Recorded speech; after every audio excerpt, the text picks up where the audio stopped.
Welcome to FNAF Explained, the show where I explain FNAF. It's not that hard, guys. Okay, but I get it. I mean, you probably have a lot of questions. This is a brand new series, unless for some reason you saw the later episodes before this one, which you probably shouldn't, but whatever. I know what you're wondering. What is this series, and why should I watch it instead of all the game theory episodes on FNAF? Well, FNAF Explained is an idea that I had a little while ago. Actually, it's been a couple months already, but I just wasn't really sure if it was worth doing. Basically, the idea is it's going to be made for two audiences. The first is for people who are new to the series, people who want the story explained to them and want it explained in a way that's quick, understandable, and to the point. Now, let me tell you, those other videos all over the internet explaining a FNAF story, they are great, but often they will be outdated. They will often backtrack. MatPat has tons of episodes that are just completely wrong at this point, and he's had to backtrack multiple times. I'm not saying he does a bad job, he does a better job than I do, but I wanted to make a series that is right isn't quite the right word, I don't think. But you know what I mean, right? This is going to be the series where I explain everything to people who are new to the series, but there's another audience that this is for, and that is older FNAF fans. What's here for them, you might be asking? Well, don't worry, I'm not going to make you listen to the entire FNAF timeline again. You probably all know it already by now. What I'm going to do is split each video in this series into two parts.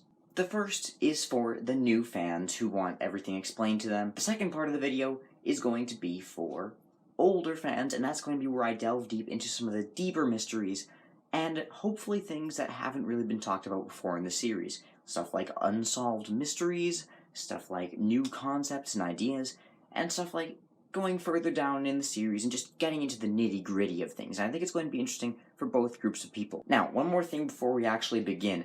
Each video is going to be for a different game in the series. I decided to do it this way so that each video builds on the last, just like each game in the series builds on the last. The first video, this one, will be about FNAF 1 and explain the story of FNAF 1. The second will be based on FNAF 2 and build on that, expand on it. And it's something that I'm really excited to share with you guys. So, if you're an older FNAF fan, tell your friends, tell people who might be interested in this story and learning more about it, and I'll do my best to teach you. But, okay, let's get to the video. Cue the intro, please.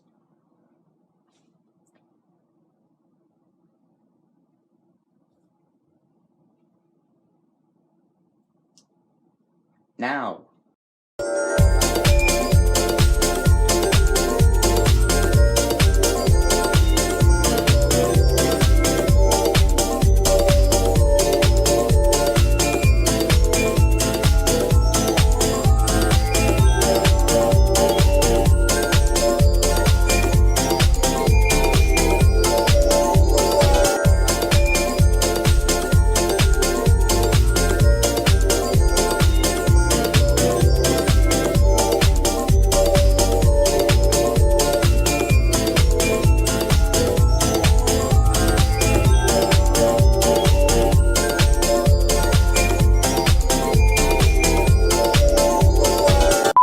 Alright, welcome to FNAF Explained. Today, we're going to be talking about the first game in the series, the one that started it all, FNAF 1. Now, the thing about this game is, it's extremely simple, alright? If you're a bit concerned about getting into the really deep lore of this series, don't worry, we're going to start off real easy. It's going to be pretty simple. You have nothing to worry about. So, where to begin? You're in an office, a security office, of a restaurant in town called Freddy Fazbear's Pizza. We don't know where this restaurant is at this point. We don't know the history behind it. All we know is there's a restaurant with Chuck E. Cheese-style animatronics called Freddy Fazbear's Pizza. You probably know all this stuff already. You in the game are working as a security guard, and you're watching over the place to make sure nobody breaks in. Although, yeah, that's not going to be the problem you have to deal with, pal. The problem that you have to deal with is that these animatronics roam at night. Now, I'm going to play some pieces of the first phone call you hear in-game. See, on every night in the game you get a phone call teaching you what you need to know about the coming nights. Here's a bit of that phone call. Take it away. Hello? Hello? I wanted to record a message for you to help you get settled in on your first night. Fazbear Entertainment is not responsible for damage to property or person. Upon discovering that damage or death has occurred, a missing person report will be filed within 90 days or as soon as property and premises have been thoroughly cleaned and bleached and the carpets have been replaced. Blah, blah, blah. Now, that might sound bad, I know, but there's really nothing to worry about. The animatronic characters here do get a bit quirky at night, but do I blame them? No. If I were forced to sing those same stupid songs for 20 years and I never got a bath, I'd probably be a bit irritable at night too. They're left in some kind of free roaming mode at night. Something about their servos locking up if they get turned off for too long. They used to be allowed to walk around during the day too, but then there was the bite of 87. These characters, if they happen to see you after hours, probably won't recognize you as a person. They'll most likely see you as a metal endoskeleton without its costume on. Now, since that's against the rules here at Freddy Fazbear's Pizza, they'll probably try to forcefully stuff you inside a Freddy Fazbear suit. Now, that wouldn't be so bad if the suits themselves weren't filled with cross beams, wires, and animatronic devices, especially around the facial area. So you can imagine how having your head forcefully pressed inside one of those could cause a bit of discomfort and death. Alright, so that was the phone call from the first night, and now you should have a pretty good idea of what's going on. Okay, these animatronics roam around at night, and they see you as an endoskeleton without a costume on. It's simple, it's a harmless mistake, probably a bug that should be figured out and fixed real soon. But that's not the true story here. There's something else going on, something that I'm going to explain now. So what is really going on here? Well, one thing that you're going to realize about this series is that it doesn't really tell you much flat out. Later on in the series, it does tell you a lot of things just a lot easier as you're progressing through the game, but even in the earlier games, you have to hunt for the real story going on, and it's pretty rewarding when you do. And so I would like to say that I do recommend you play the game for yourself before you watch this series. It's a lot more rewarding, whatever, but you're here, you know why you're here. So, throughout the game, in the security camera footage that you watch throughout the whole thing, there are some hidden, rare scenes. Some of them are perfectly normal, just little Easter eggs, basically. Like how you can also honk the Freddy nose in your office.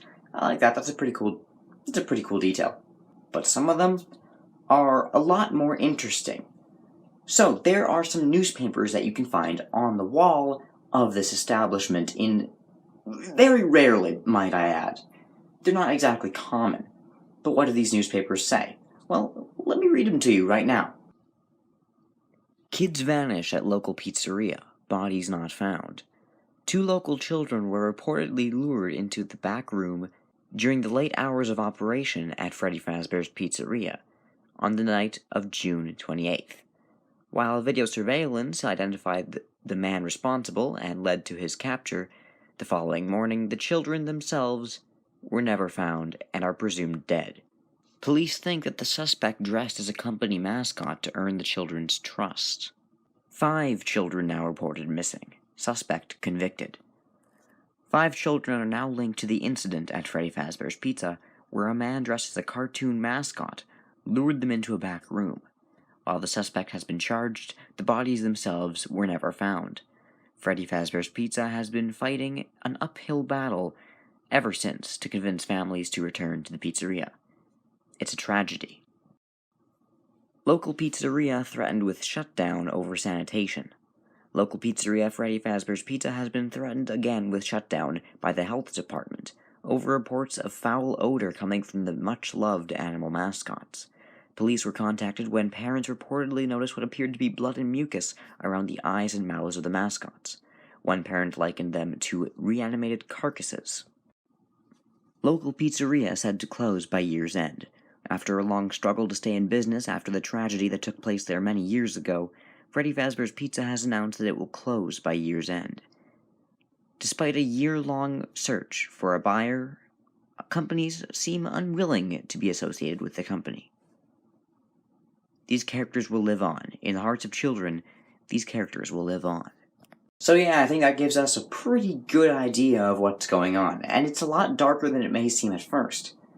But of course, one thing that's to be liked about this series is that it isn't just flat-out gruesome, it has comedy that it mixes in with it to make it, a little more palatable. So it doesn't take a rocket scientist to figure out what happened here.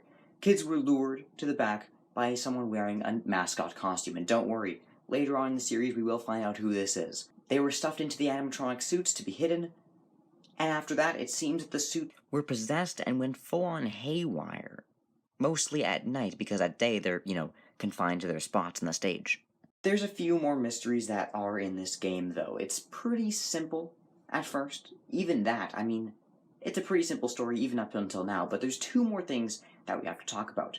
First one is It's Me. Now, this is what really got our theorist minds worrying when this whole thing started.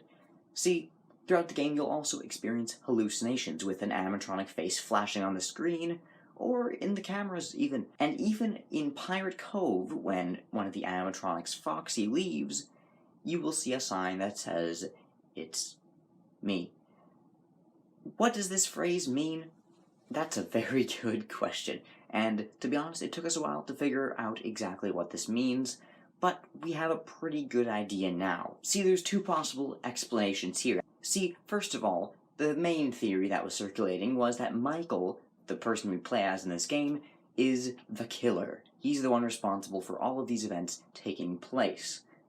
Pretty interesting. It's them saying it's me, as in, it's me, I'm the one who you killed. Interesting, but not quite accurate. The second theory is that Michael is connected to these kids in a different way. That he's a relative, or maybe a friend. Also an interesting theory, but it's not either one of these, it's both. But I am afraid that I can't exactly answer this question entirely just yet. See, at the time we didn't have full answers, and until we cover some more games in the future, I'm not going to be able to answer it for you either. It'll have to be a cliffhanger for now, but I want you to leave this in your minds, and don't forget about it, because it does become incredibly important later on. And I'd say by the second game even, we could probably answer this question. So we'll get to it. I hate to leave it at a cliffhanger, but I think it's best for explaining this story in the long run. I think it'll lead to a lot less confusion later on. Please forgive me. So the second question that we have to talk about here is Golden Freddy. See, in this animatronic pizzeria, you have your main four animatronics. You have Freddy, Bonnie, Chica, Foxy, named after their respective animals. But there's two Freddys. There is another yellow version of Freddy who actually was just originally called Yellow Bear, but fans came up with their own name for him, and that's just his name now. That becomes a pattern for this franchise. We like coming up with the names we like just coming up with the names ourselves, I guess.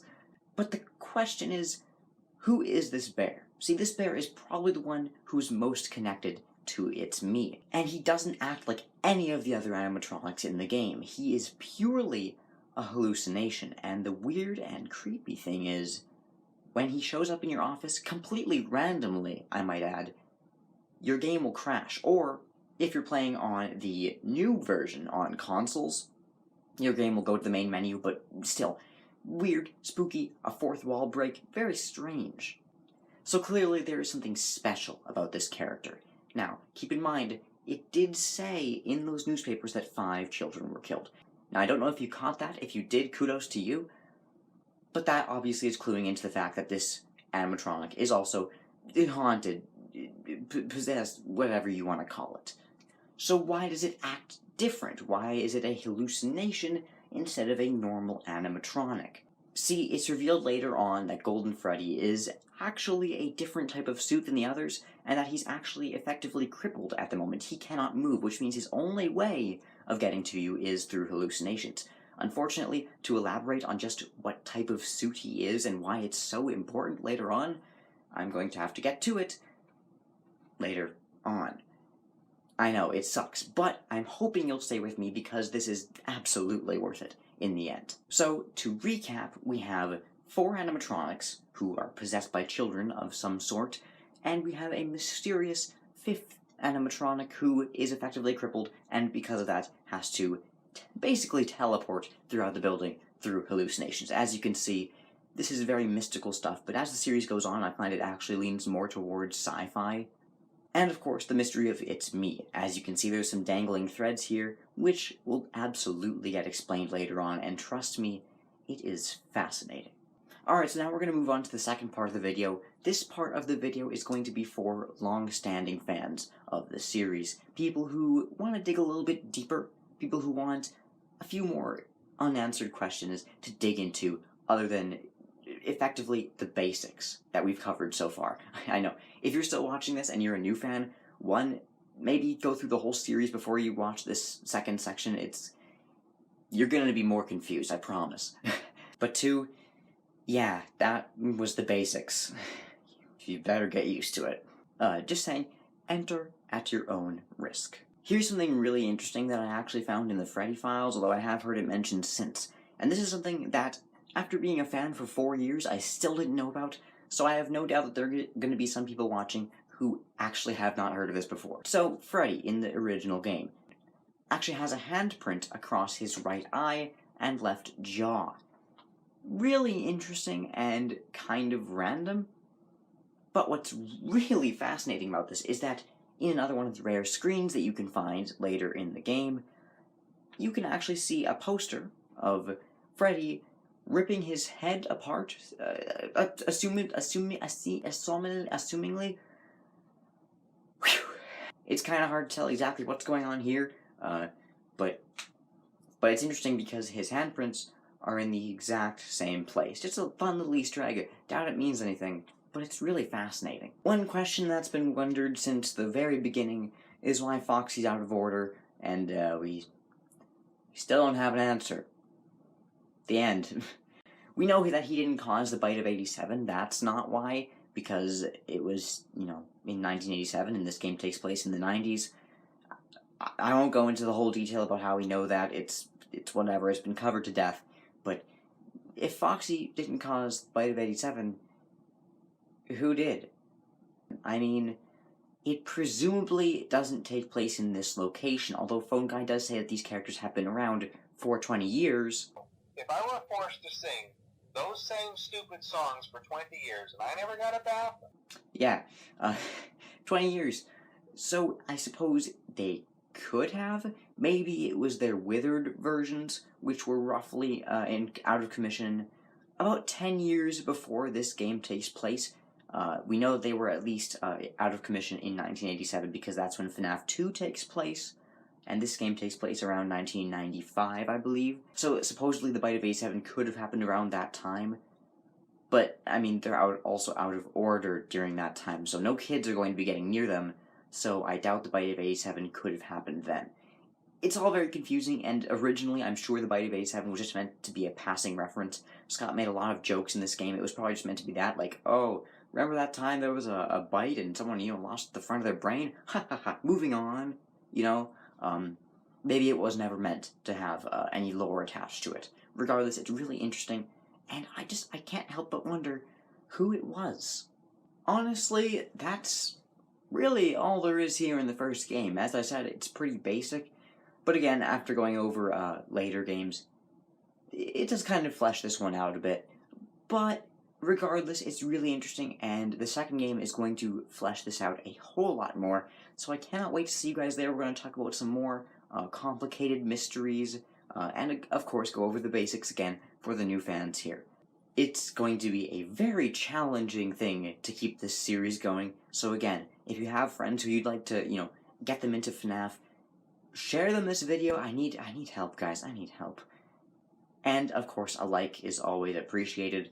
And if you're new here and want to actually know when the other episodes come out, you know what I'm gonna say. I'm sorry, I have to say this. It's in the contract. Goodbye. See you.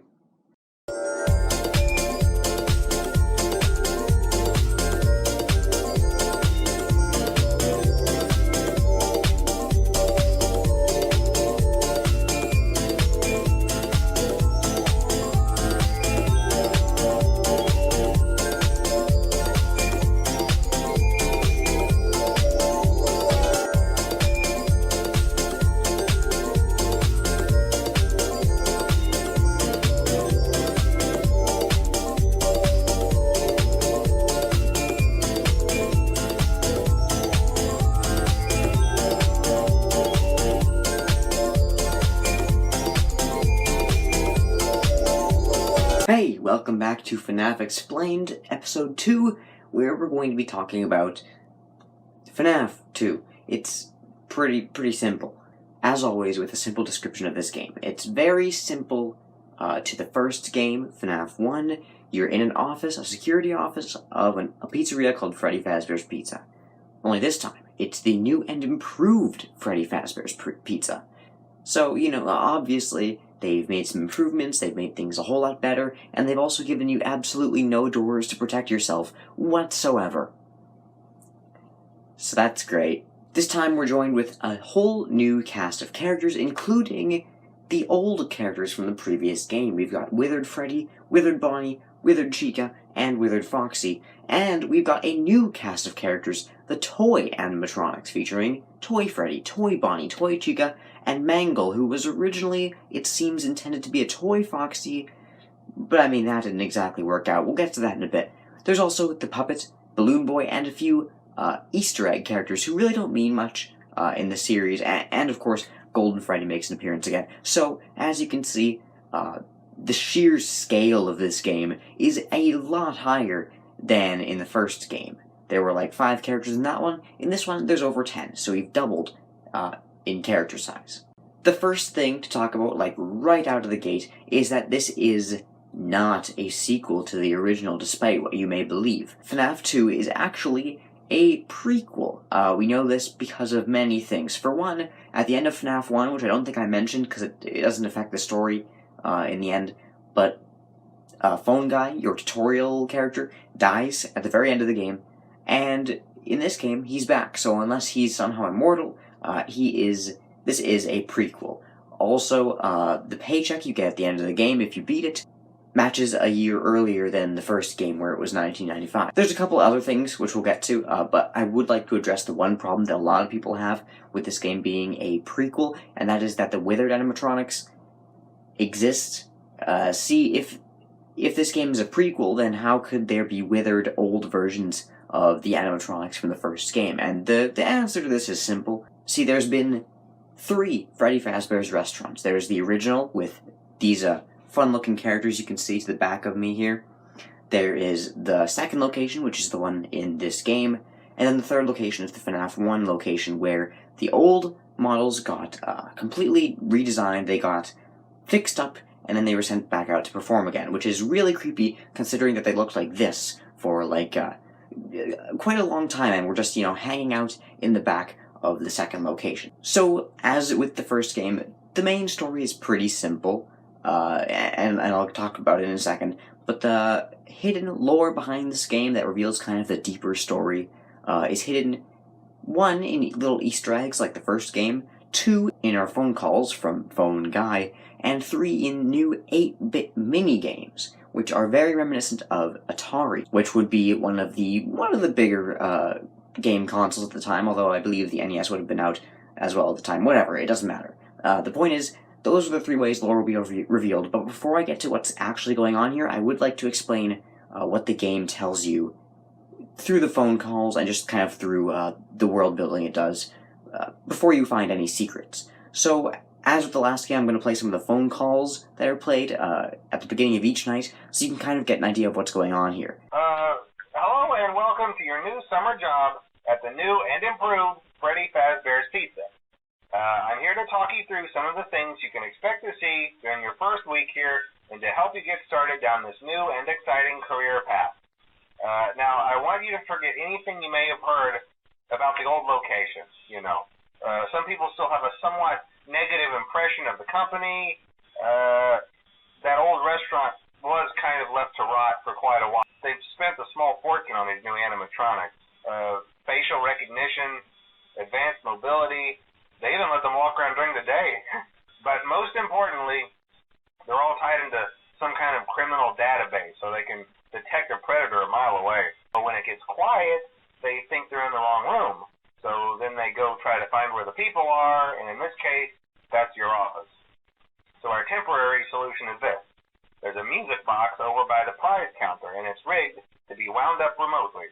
So just every once in a while, switch over to the prize counter video feed and wind it up for a few seconds. It doesn't seem to affect all of the animatronics, but it does affect one of them.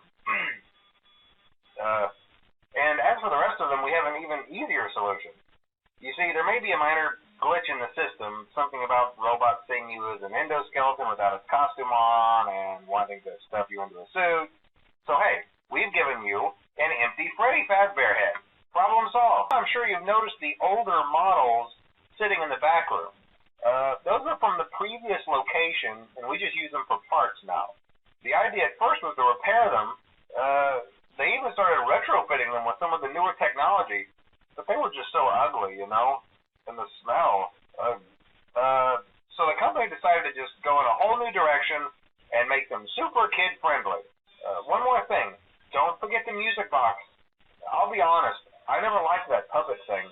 It's always thinking, and it can go anywhere. They tried to remake Foxy, you know. They thought the first one was too scary, so they redesigned them to be more kid-friendly and put them in kids' code to keep the toddlers entertained, you know. But kids these days just can't keep their hands to themselves. The staff literally had to put Foxy back together at the end of every shift. Eventually, they just stopped trying and left him as some kind of take-apart, put-back-together attraction. Now he's just a mess of parts. I think the employees refer to him as just the mangle. You know how these local stories come and go and seldom mean anything. I can personally assure you that whatever is going on out there, however tragic it may be, has nothing to do with our establishment. It's just all rumor and speculation, people trying to make we may end up having to close for a few days, I don't know. I want to emphasize, though, that it's really just a precaution. But try to avoid eye contact with any of the animatronics tonight if you can. Someone may have tampered with their facial recognition systems. We're not sure. But the characters have been acting very unusual, almost aggressive toward the staff. They interact with the kids just fine, but when they encounter an adult, they just stare. From what I understand, the building is on lockdown. No one is allowed in or out, you know, especially concerning any previous employees. When we get it all sorted out, we may move you to the day shift. A position just became available. We don't have a replacement for your shift yet, but we're working on it. We're going to try to contact the original restaurant owner. I think the name of the place was Fredbear's Family Diner or something like that. It was closed for years, though. I doubt we'll be able to track anybody down. Hello. What on earth are you doing there? Didn't you get the memo? The place is closed down, at least for a while. Someone used one of the suits. We had a spare in the back, a yellow one. Someone used it. Now none of them are acting right. Alright, so the supposed reason that the animatronics are attacking in this game is because of their criminal database, which is inside of their systems. Basically, they're supposed to be able to detect if a criminal is nearby, which is backfiring because now they're seeing you as a criminal.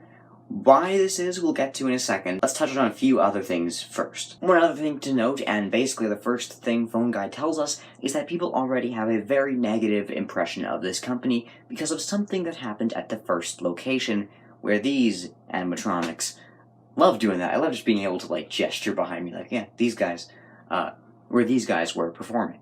Something bad happened.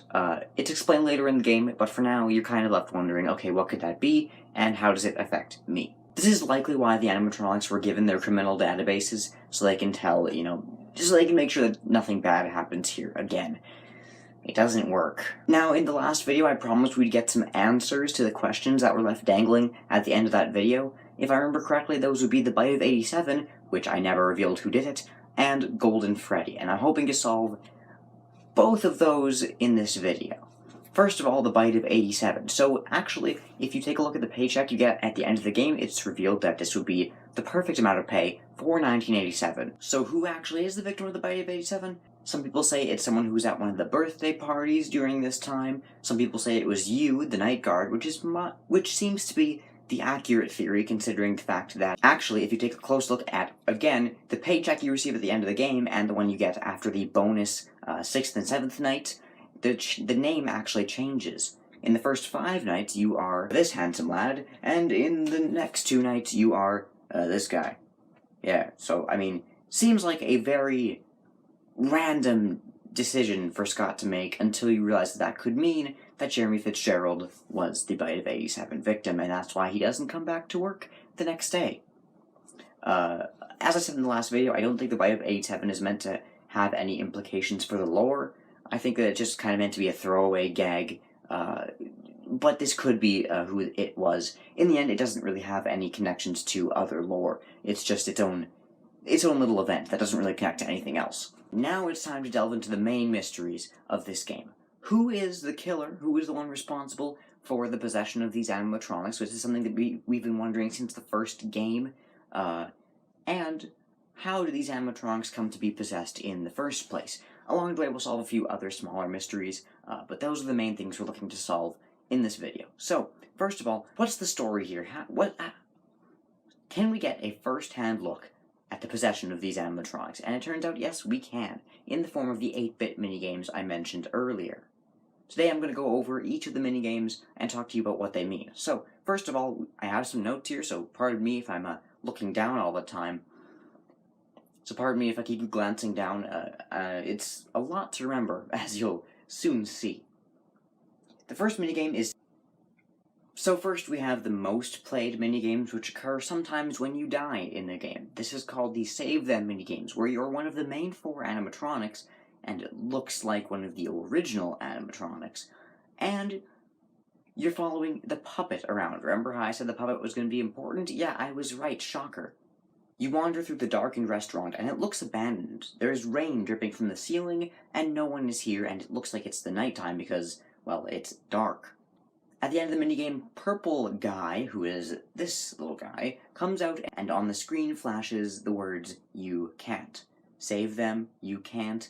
More on that later. So who is this purple man? Well, important. That's who he is. We'll get to that later. And by later, I mean right now. The second minigame is called Take Cake to the Children, where you play as Freddy in a very small room. It looks like it's much smaller than the previous minigame, so it could be the first location we've been hearing so much about.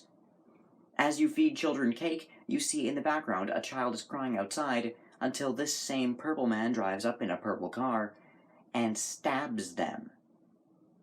We have fun here. Looks like this could be us witnessing one of the murders, maybe even the first murder. More on that later. Keep that in your mind, it's going to become important very soon. And by very soon, I mean now. In the third minigame, Foxy Go Go Go, you will play as Foxy, yeah. And once again, you're running through the pizzeria, helping out children, and the third time you come through, the kids are all dead. So that's fun. And Purple Guy is standing in the corner grinning like a maniac. So it looks like possibly all of the children could have been murdered at the same time. So Purple Guy is very efficient. And the final minigame, which is one that starts connecting the dots, Give Gifts, Give Life, where the puppet, again, very important, comes across 4 slumped over bodies. 4, not 5. Keep that in your mind. The puppet goes to each of the bodies and places one of the animatronic heads onto those bodies. At the very end, as it goes back to the middle, for a split second you can see one final body, a 5th one, in the middle of the screen before Golden Freddy's head jumps out at you. So what does this mean? Well, back in the Take Cake to the Children minigame, we see one child murdered, and in the next one, we see the remaining ones murdered. This seems to suggest that the puppet was the first one, just like here, the children are all in the one group, and the puppet is helping them to come alive. The puppet looks to be the first one killed, and now it's helping the others come to life as well. So it looks like the puppet could be the ringleader of all of this, the one behind this quest to supposedly stop the killer. Okay, so as a quick recap, we now know roughly when this game takes place before the first one. We now know why these animatronics are possessed, how that happened. We know the backstory of most of them now, if you think about it. The main animatronics, the puppet. And as for the smaller ones, I'm sure you're wondering, like, what's up with them, like Balloon Boy and stuff. Don't think too much about it, they're just side characters. One thing that'll happen later on in this series is there will be a couple side characters who, they don't get a specific backstory, it isn't explained why they're hostile towards you. What I assume for smaller characters like Balloon Boy who aren't possessed, probably, is that they just, like Phone Guy says, their criminal database sees you as a criminal, which, again, if you're wondering why they see you as a criminal, we will get to that.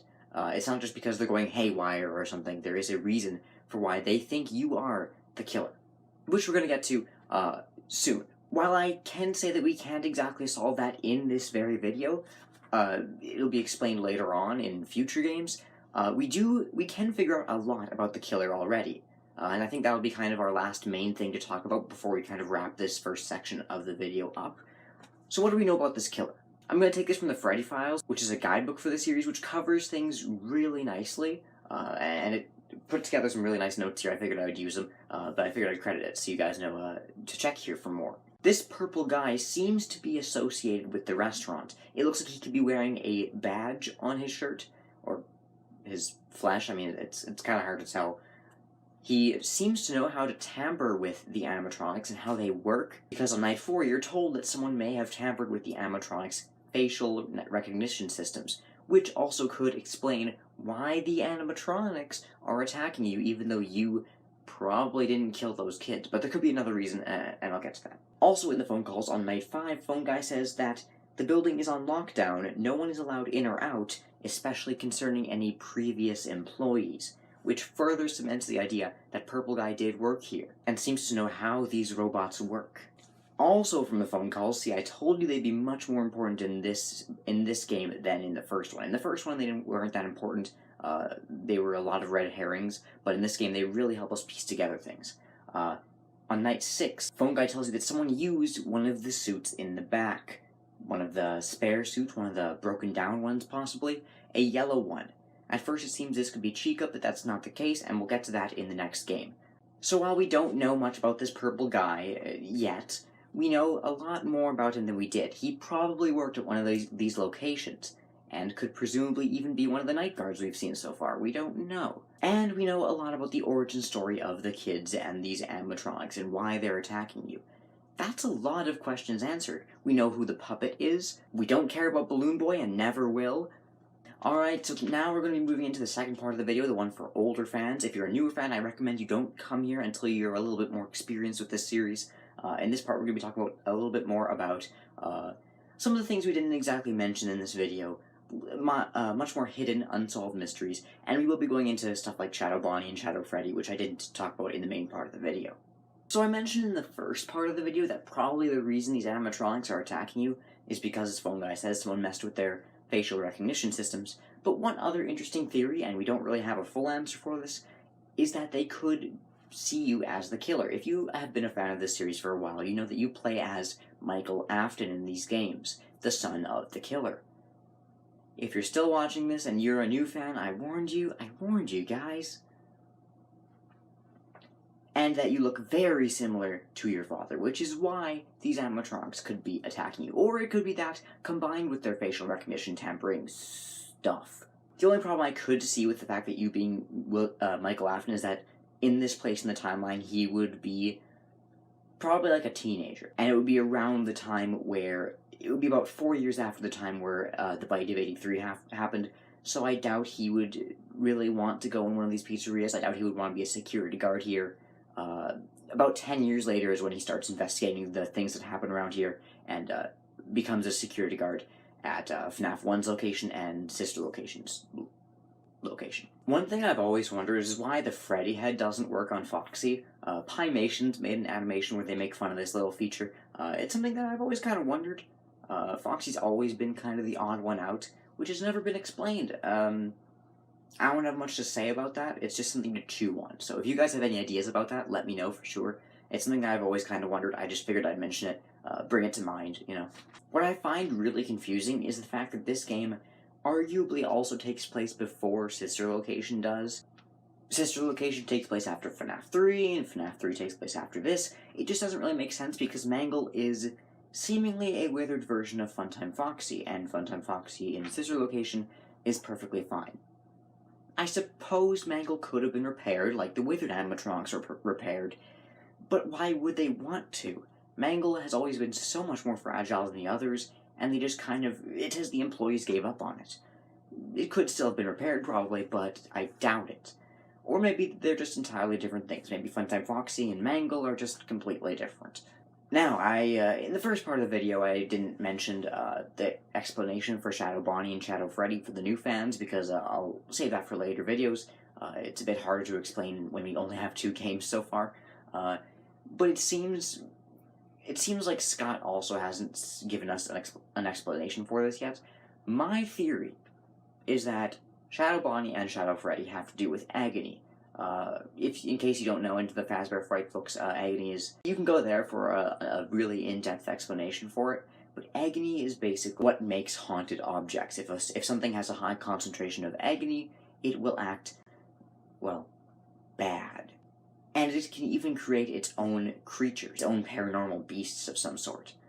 I'm thinking Shadow Bonnie and Shadow Freddy could be high concentrations of agony.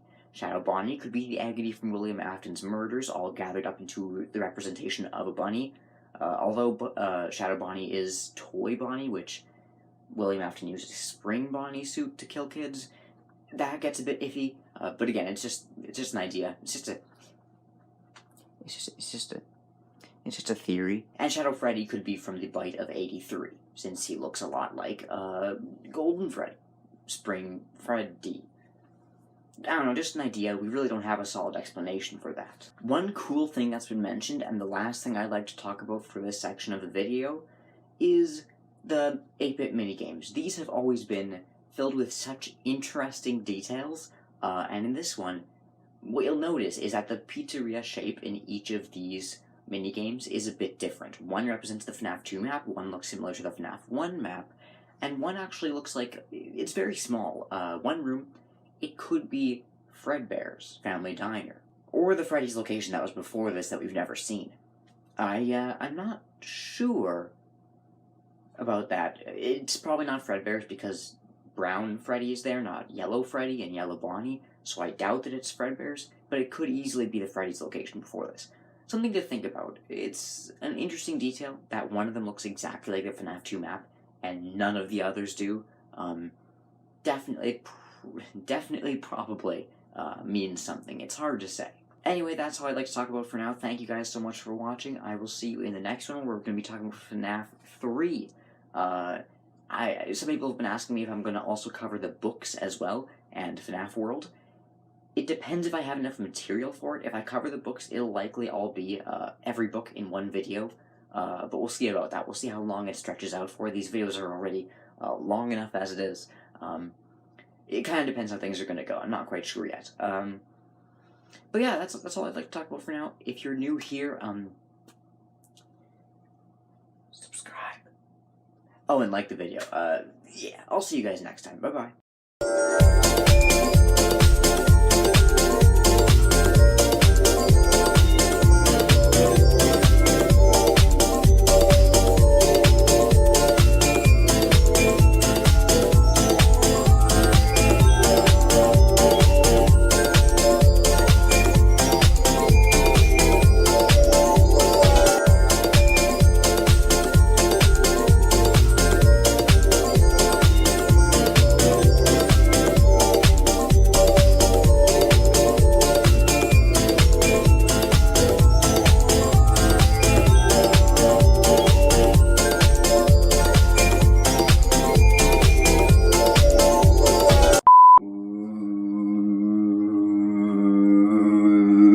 Welcome back to FNAF Explained. Today, we're finally getting somewhere. I mean, we've already covered the first 2 games, and we figured out a lot of things. We know a lot more about the killer, we know what happened to the kids.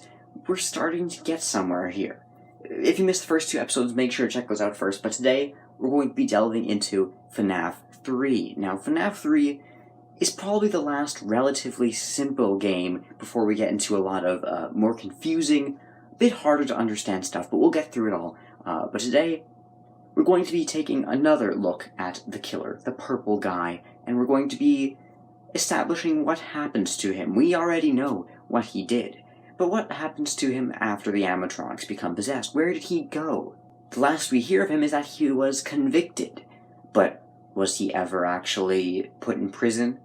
Well, we'll see in this game, FNAF 3. See, it's all about what happens to him next. But of course, first a really quick description of what this game is going to be.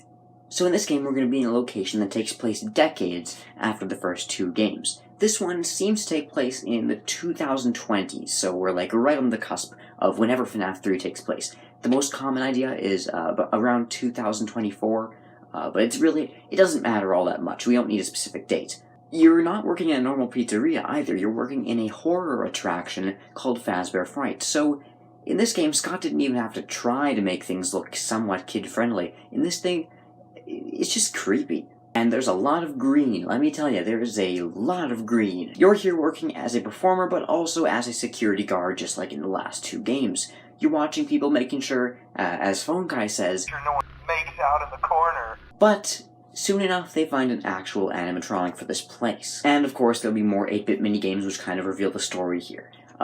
First, as always, I'm going to play the phone calls we hear, all the important parts of them anyway, so you kind of know what's going on here. And as always, I recommend you play the game first, or at least watch another YouTuber play it before you watch this video. I don't know, Markiplier or something. But if you want to watch this video, go on ahead. I am not going to stop you. Okay, before we get to the phone calls, I know what you're wondering. How is Phone Guy alive again? And Scott found another way to get around this after his death in FNAF 1. In the second game, it was because, oh, that one's a prequel. In this one, it's because this isn't actually Phone Guy, this is Phone Dude. Could be like a distant relative of Phone Guy, or someone completely unrelated who just happens to have a very similar voice. It doesn't matter, he's just here to kind of tell us, just show us the ropes anyway.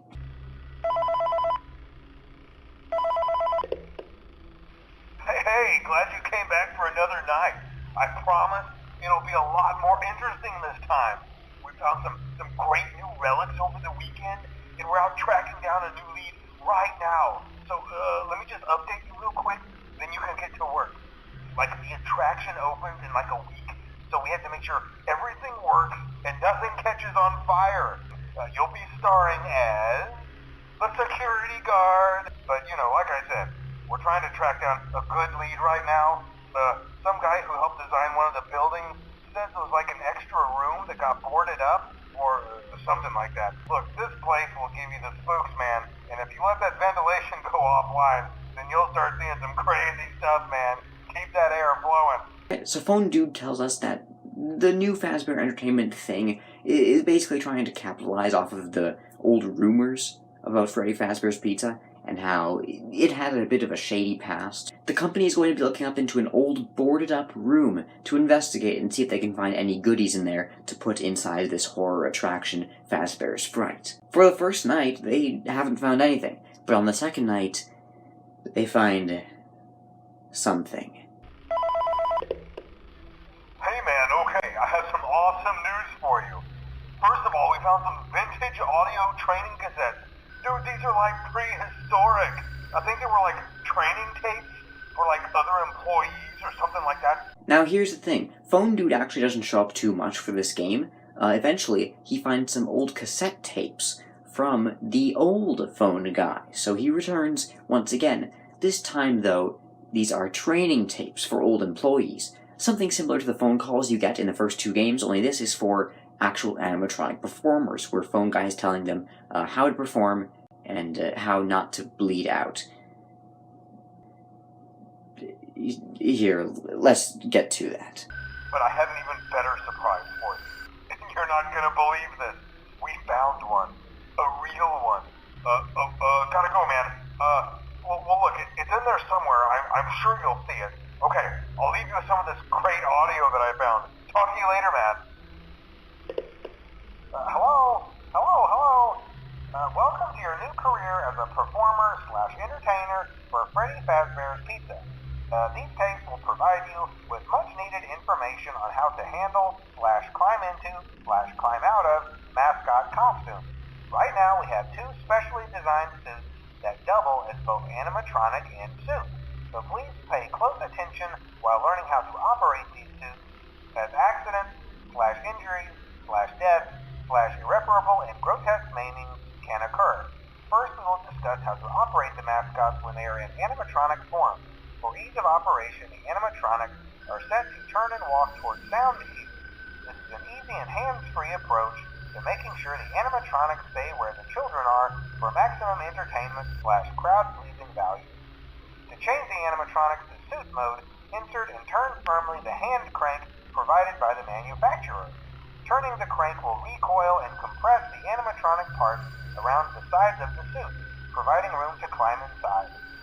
Please make sure the spring locks are fastened tight to ensure the animatronic devices remain fixed. We will cover this in more detail in tomorrow's session. Remember to smile. You are the face of Freddy Fazbear's Pizza.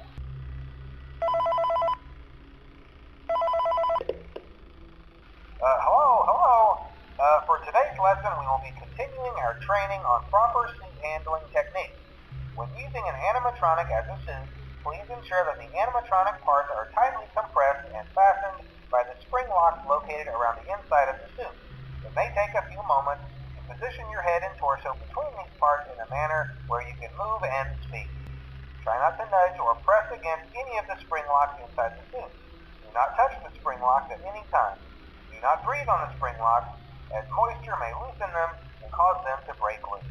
In the case that the spring locks come loose while you are wearing a suit, please try to maneuver away from populated areas before bleeding out, as to not ruin the customer experience. As always, if there is ever an emergency, please go to the designated safe room. Every location is built with one extra room that is not included in the digital map layouts programmed into the animatronics or security system. This room is hidden to customers, invisible to animatronics, and is always off camera. As always, remember to smile. You are the face of Freddy Fazbear's Pizza. So here is the introduction of spring lock suits. Now, spring lock suits are very different from normal suits. They have two modes. There's the robot mode and there's the costume mode. You don't just flip a switch to turn them from each one. No, there is spring locks inside of the suit. Spring locks are basically mechanisms that hold back the robotic parts inside of the suit. Because obviously you can't go into the suit when the robotic parts are in there, so what the spring locks do is they push all those parts to the side so you can fit inside the suit and perform. The problem is, a lot of these suits are very delicate, and if you trip the spring locks, all of those robotic parts come crashing into the suit just like they would normally do, except now you're inside. Apparently there's been accidents with this before, and Fazbear Entertainment didn't want to repeat this again.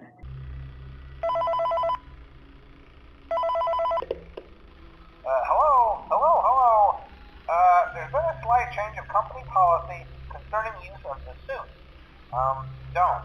After learning of an unfortunate incident at the sister location involving multiple and simultaneous spring lock failures, the company has deemed the suit temporarily unfit for employees.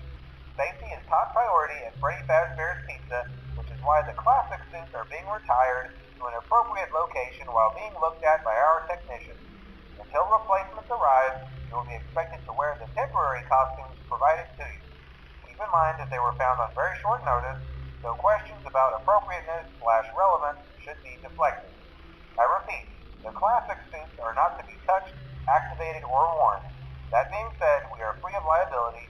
Do as you wish. As always, remember to smile. You are the face of Freddy Fazbear's Pizza.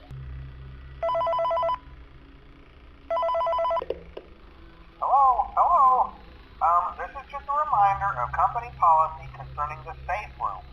The safe room is reserved for equipment and or other property not being currently used and as a backup safety location for employees only.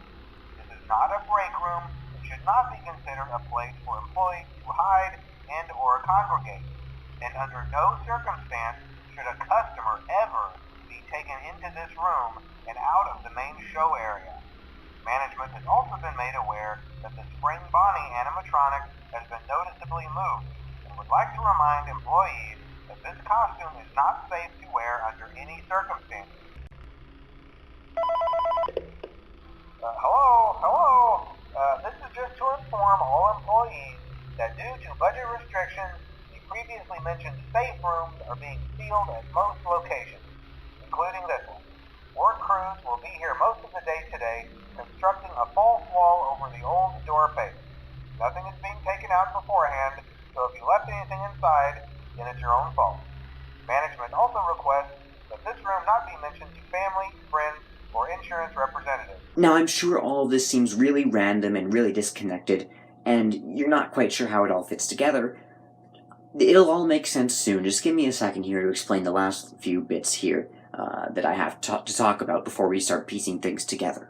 Okay, let's finally get a good look at the animatronic in this game. His name is Springtrap. Now, Springtrap is kind of gross. I mean, he's very green, very moldy. He wasn't always this green, but we'll get to that in a second. And it looks like he might actually have organs of some sort inside of him. That could just be a trick of the light, but, well, it's not. This guy will come lumbering through the halls toward you through the entire night, and he's the only animatronic you really have to worry about killing you. He's attracted to noise just like the old animatronics were said to be. They go wherever the noise is. That's why you're equipped with sound that you can play in any of the rooms in this location to sort of steer him away from you. Of course, there are other animatronics in this game. There are the phantom animatronics. And now these are basically just, well, green versions of the old animatronics. They're ghostly apparitions. We don't know how they got here. They could just be hallucinations, but I'll explain that to you in a second. The point is, they cannot hurt you. They can only distract you and cause your systems to go offline. So I think the first question that we should solve here is, who is Springtrap? That seems like the first logical thing to actually try and solve here. Springtrap, as you can see from some rare screens on the main menu, has someone inside of him, just like I clued out before. This person, whoever they are, have not been alive for a very long time, and they could be a victim of getting spring-locked inside of this suit. The spring locks likely snapped in on them. Who this person was and why they're trying to attack us now, we'll get to. To answer that question, we have to go to the 8-bit minigames in this game. Now, I haven't talked about these yet, so let's go through a quick little description of each of them. First of all, at the end of every night, you go to a minigame where you play as one of the main animatronics. Freddy, Bonnie, Chica, Foxy, you know the drill. You're wandering through the pizzeria as the purple guy is telling you to follow him. You follow him towards one of the safe rooms. We know this is the safe rooms because you can't walk into it. It's not in your programming, and so you're just not allowed to, even though the room is there.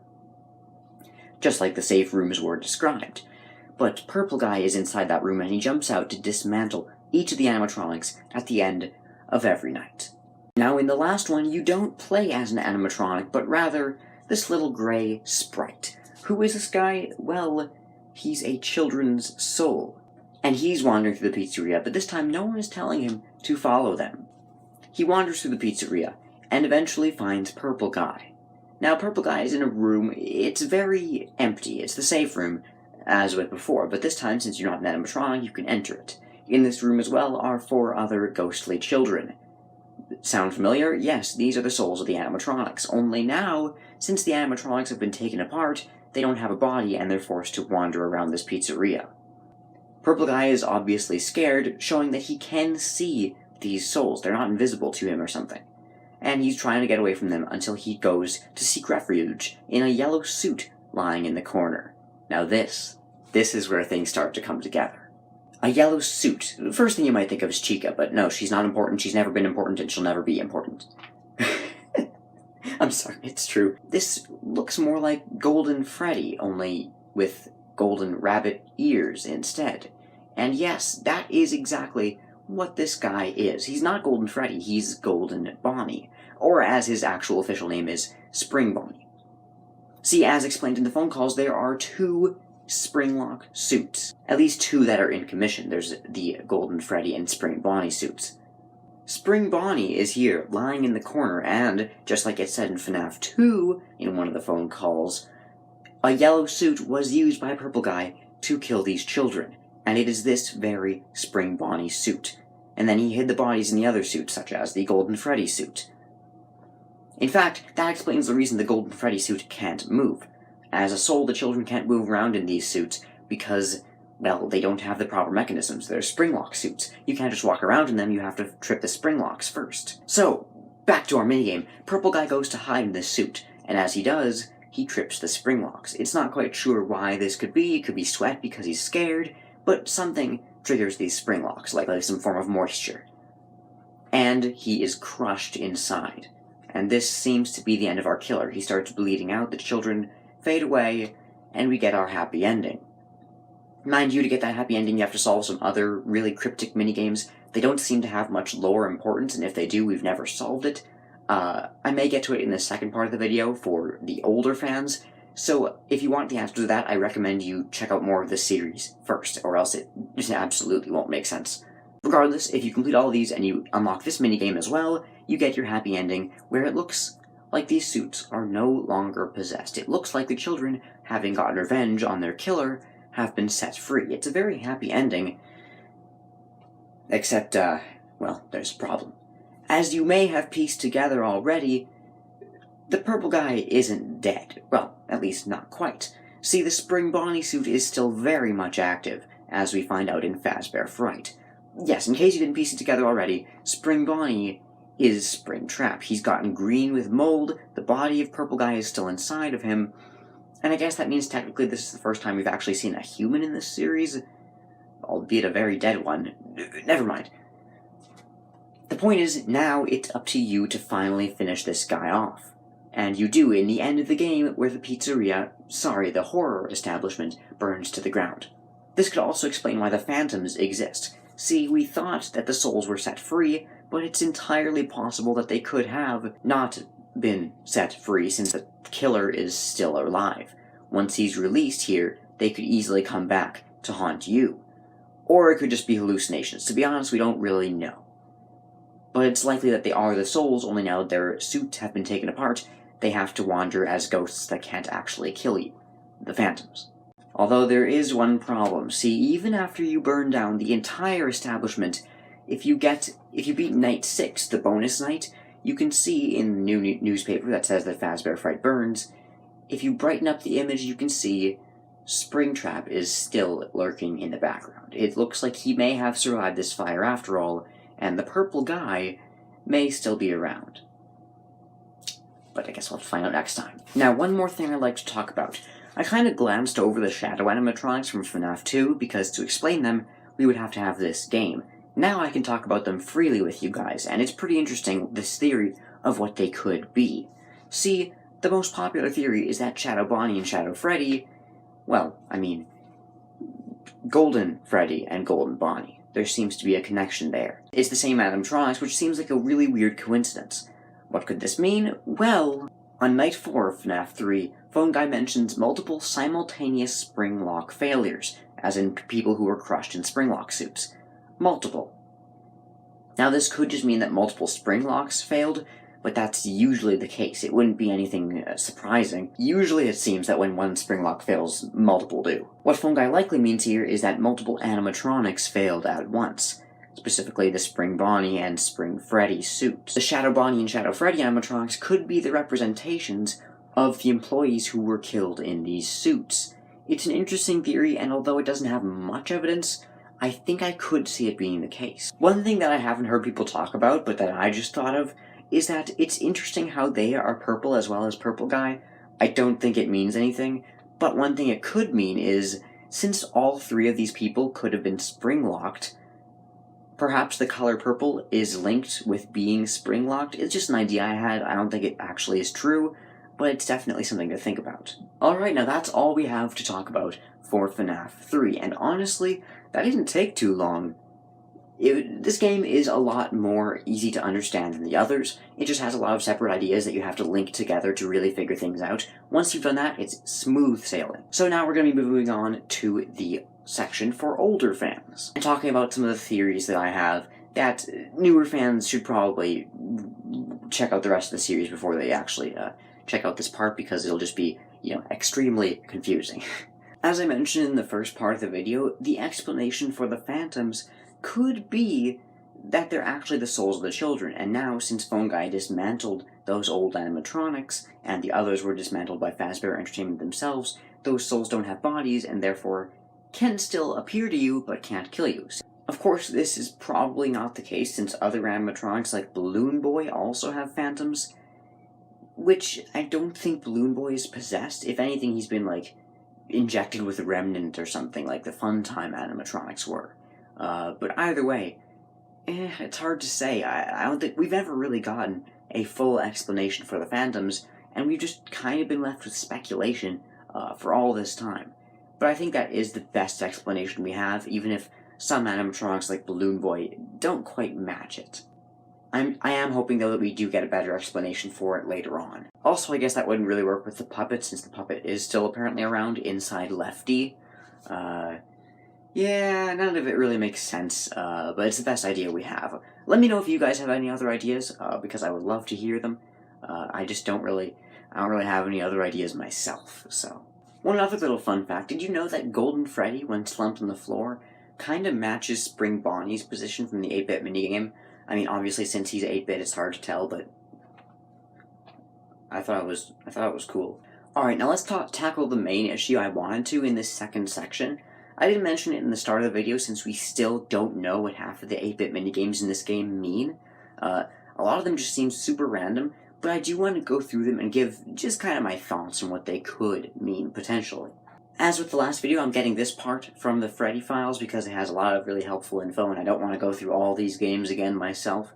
So if you want to check that out, I mean, it's a book. You know where to find it. It's a book.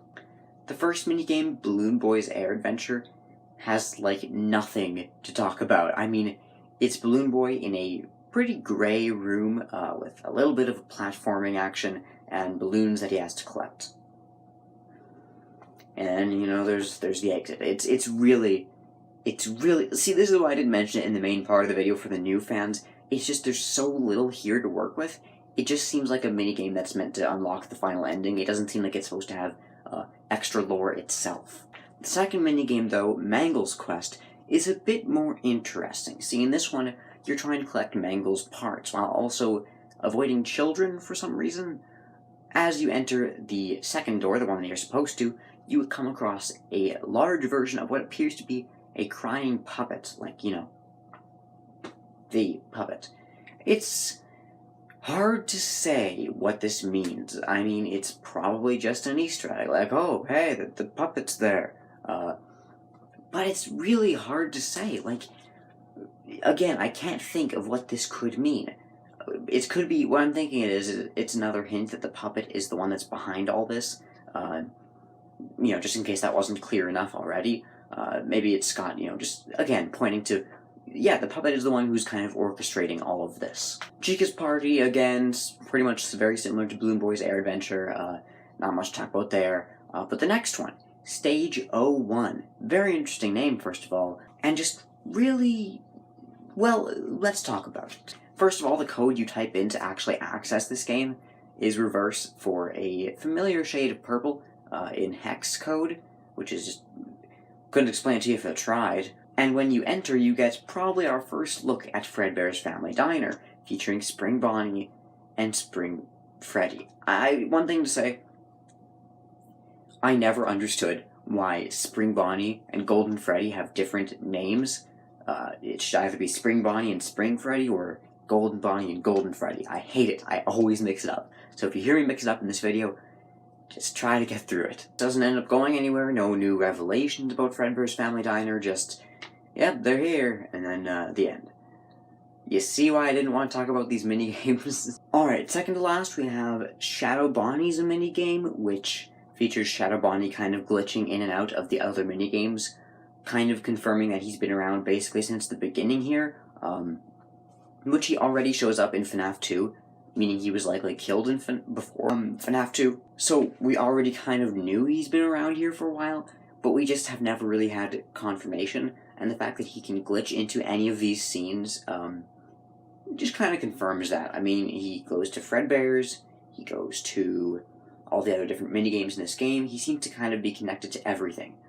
How he's connected to all these other things, I don't know, but that seems to be the case. And once again, Shadow Freddy doesn't appear here. Shadow Freddy always had a much smaller role in these games than Shadow Bonnie, which I just don't understand. It's hard to say why, but Shadow Bonnie has always been more important, even though Shadow Freddy's, like, Freddy's the main character. You'd think he would be the most important one. Maybe it has something to do with the lore of these characters, but since we don't know the lore behind these characters, it's hard to say why this is. And then Happiest Day is obviously the children getting their rest after Phone Guy is killed. Purple Guy is killed. it doesn't... I feel like I've raised more questions than answers here, and I feel like that's what I usually do in the second section of these videos, but in FNAF 4 onward, we are going to get into so much more stuff, because that's where things start to get really serious and start really connecting. So this second section is going to be a lot more fleshed out, and I'm really looking forward to it. So, that's all for now. Again, I feel like I didn't help very much. I just feel like I just raised more questions than answers, but we're going to be getting to some really interesting stuff next time in this second section of the video. Thank you guys for watching. If you're new here, blah blah blah blah blah blah. Like, subscribe, you know the thing. See you guys next time. I think it's about time we open this box, don't you?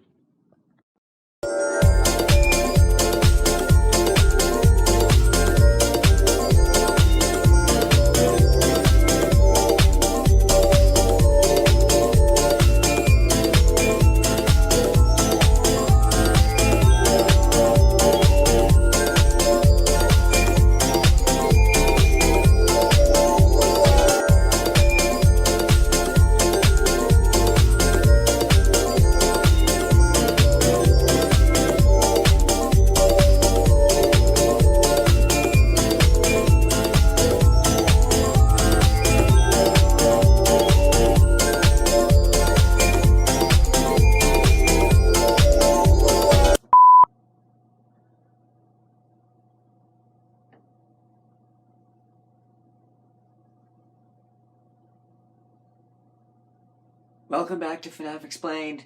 Hey, hi, welcome back to the series. Today is a scary day, and you know why? Well, up until now, we've been covering some pretty easy stuff. I hope it seems that way to you too. I hope I've explained things in a pretty simple way. But now we come to a bit of a turning point. See, for the next 3 games or so, things are going to be a lot more complicated. After that, the difficulty kind of goes down a bit. But for the next little while, it's going to be a lot trickier to get through. I'm hoping to explain things simply, just as I have been so far, but it's a challenging thing to take up, and I'm not sure, it might take a little longer to get these episodes out, but I am still going to be doing my best to explain these things, in a way that makes sense. And by the way, if you were watching MatPat's theories instead, you would have gone through considerably more episodes by now, and he would now be trying to convince you that FNAF 4 and all the games before it are just a dream. So just be glad that I am so much smarter than he is. Please don't hate me, that was a joke. And you know what, let's get to the game, because we have a lot to cover here. Alright, so as always, a quick little description before we begin. So in this game, you're not playing as a security guard anymore. I know, really changing things up here. You're playing as a child in their bedroom, which honestly is a much more creepy place to be in, but it's also one that horror uses a lot more often, so, But it works really well in this game, and one thing Scott does really well in this game is he really focuses on sound. In the games before this, he had paid a lot of attention to sound and how it can be much more creepy than what you see, but in this game he really cracks down on that, especially because you're in a child's bedroom. There's a fair amount of potential there. So who are the animatronics you're against in this game? Well, they are the overly scary, overly toothy nightmare animatronics, which are somehow absolutely horrifying and absolutely goofy looking at the same time. But trust me, they're not as goofy looking when they attack you. So obviously there's a huge change in scenery here, but other than that, it's pretty simple. You're going through your bedroom, checking all the different exits. He has 2 doors for some reason, and his closet and his bed, checking to make sure no animatronics show up there, because somehow these animatronics have made their way into your house. How they got there, and what this means for everything that's come before this and is going to come after this, we will get to. So as always, a good place to start here is the 8-bit minigames. There's always going to be a bit of lore revealed in the actual game itself, and that becomes more so as the games go on. In the next game, there's almost no 8-bit minigames to be found, so this is kind of the last one where they're really used a whole lot, and because of that, you kind of have to dig a bit deeper. But for now, we still have the same old 8-bit minigames where you're playing as seemingly the same child you're playing as in the main game. So let's go through those first, because we've already kind of covered most of what happens in the main game. Actually, before we get to the 8-bit minigames, let me just quickly mention So obviously you have your main 4 animatronics, Freddy, Bonnie, Chica, Foxy, as nightmare versions, but as the nights go on, eventually they're replaced by a Nightmare Fredbear character, who is based off of Golden Freddy, it seems, more on that later, and just Nightmare, who is just a pitch black reskin of Nightmare Fredbear. Now, we'll get to why those characters matter, we'll get to why any of this matters very soon, but now let's head over to the minigames. I just figured I'd mention that first so we get everything out of the main game out of the way first. So each minigame starts with a little tagline that says, blank days until the party. It starts with 5, counts down to 0. Something bad happened when it reaches 0. At 5 days until the party, it's revealed that from your talking Fredbear plush, yes, you have a talking Golden Freddy plush. Don't know why that is, but we'll get to it. He reveals that you have been locked in your room again by him. Who him is, we'll get to. But you kind of wander around inside of your room, and then you just sit down and cry. So, great. Very engaging gameplay in this first minigame. As the minigames go on, you are repeatedly harassed by him, who is revealed to be your older brother, who was wearing a Foxy mask for, like, the entire game. And he deliberately scares you by jump-scaring you, by attacking you from behind the TV, from under your sister's bed, all sorts of different areas, and he's just kind of a jerk. And so, because of this, it's revealed that you are absolutely terrified of Freddy Fazbear's Pizza. Why this is, again, will be explained as the minigames go on, but for now all you need to know is you're petrified of this place. One thing to note about said sister is that she never actually shows up in this game. Your sister is never found, which leads to some interesting fan theories later on, which I'll get to. I feel like I keep saying that, but trust me, we'll get to all of this. Where things get interesting is at 3 days until the party, where you're at a Freddy's restaurant. But this isn't one we've ever seen before, except in another 8-bit minigame from FNAF 3, where this is revealed to be Fredbear's Family Diner, where Golden Freddy and Springtrap originally came from, before they both got all gross and moldy. Someone has apparently left without you, leaving you stranded here, someone who knows you hate this place, probably your older brother. Fredbear, your plush, urges you to run, but you don't. If you run left, Fredbear says, "Don't go, remember what you saw?"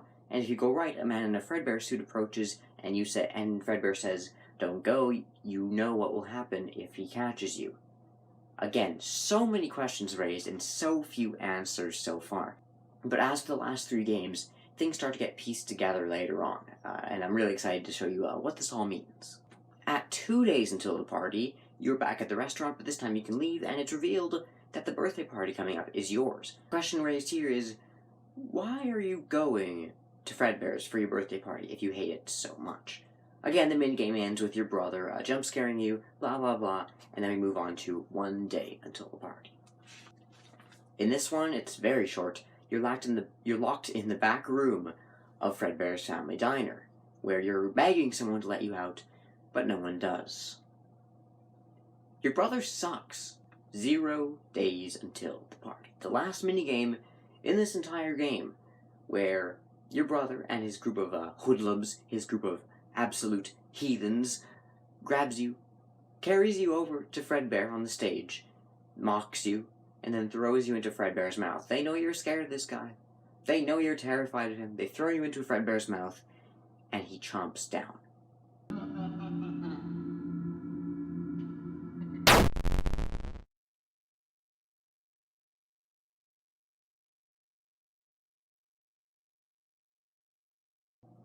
Now, keep in mind, Fredbear and Spring Bonnie are not possessed at this point. That's basically confirmed. So why does Fredbear clamp down on you? Well, I believe, and this is probably the first thing we can solve here, it seems to be because, as we know from the last game, moisture loosens the spring locks, and this suit has a lot of spring locks in it, it's very dangerous, and he clamps down on you because the spring locks are unraveled. But after the bonus night 6, there's one more thing with this child, where you see Fredbear once again telling you he will put you back together. Scott Cawthon, what does this mean? Yeah, this obviously raises a whole bunch of questions, and we've been frustrated about this game for years, but today I want to start trying to really piece things together. This little guy has been... Oh, sorry, it's really sunny in here. This little guy has been the result of so much controversy, so much problems with this community. We've had so many questions raised because of this little 8-bit sprite, and it's ridiculous. I shouldn't have done that. I just decapitated him.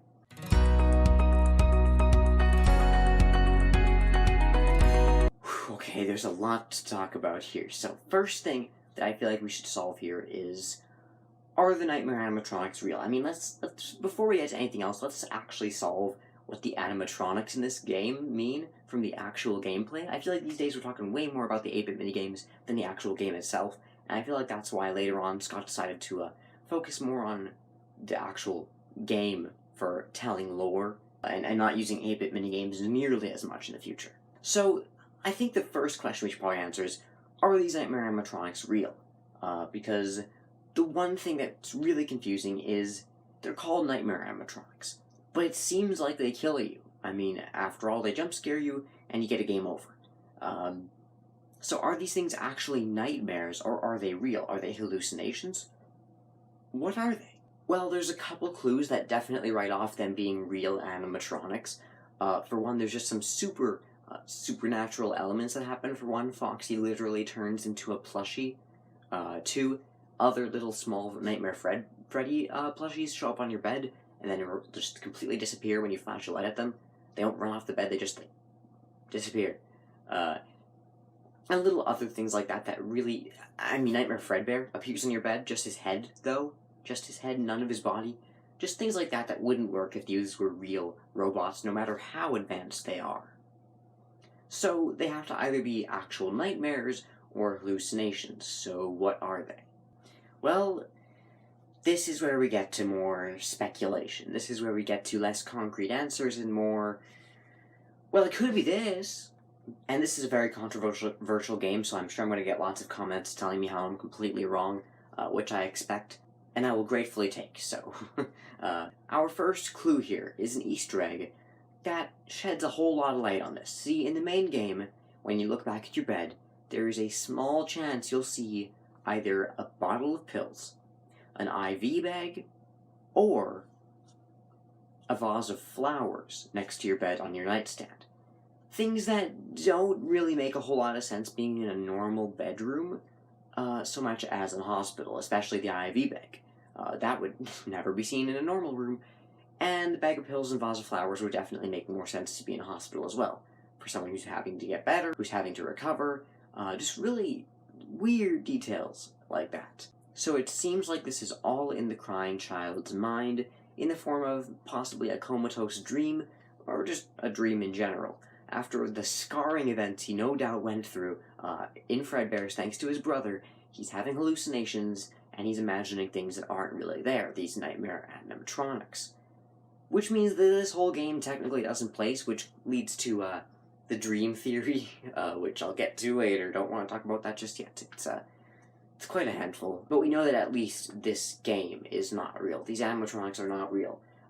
This all seems to be happening in the mind of this child. So if that's the case, if none of this actually happens, then why is Scott trying to tell us this? I mean, if none of it really happens after the bite, what's the point? Who is this kid and why should we care? Well, if you just be patient. Now, I'm sure the first thing you're thinking of here is, wait. Was that the bite of 87?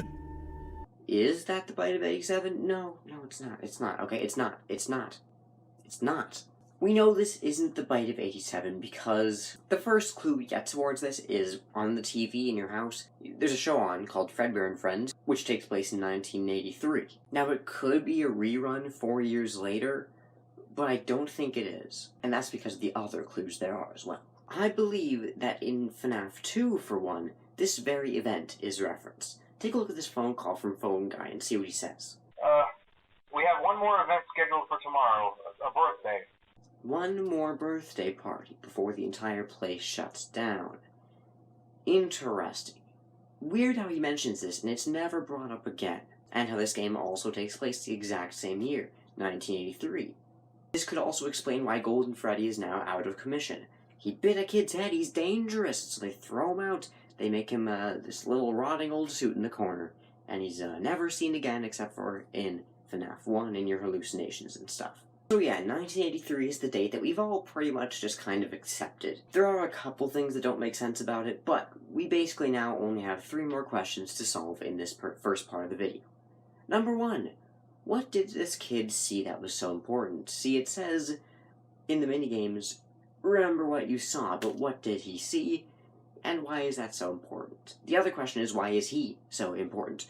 This is a very different change from the past 3 games. You'd think this kid means something. He's important somehow.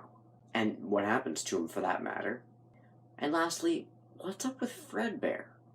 I mean, Fredbear literally follows you throughout a lot of these mini-games, whether taking place as a flower, in a sewer, Pennywise style. What's up with this plush? So I'm going to try and solve those questions one by one. First of all, what did he see? Well, see, there's a little Easter egg in one of these mini-games where you can actually see Purple Guy. Notice how he's been pretty much absent in this game so far? Yeah, well, that's for a reason. He does show up one time, and that one time, so you pay attention to it, where you see him stuffing someone into an animatronic suit. Mind you, this does not appear to be a murder. It seems like he's simply suiting someone up to go out and perform. It doesn't look like he's murdering someone, especially since the door is wide open. But this child sees that, and he thinks he's killing someone.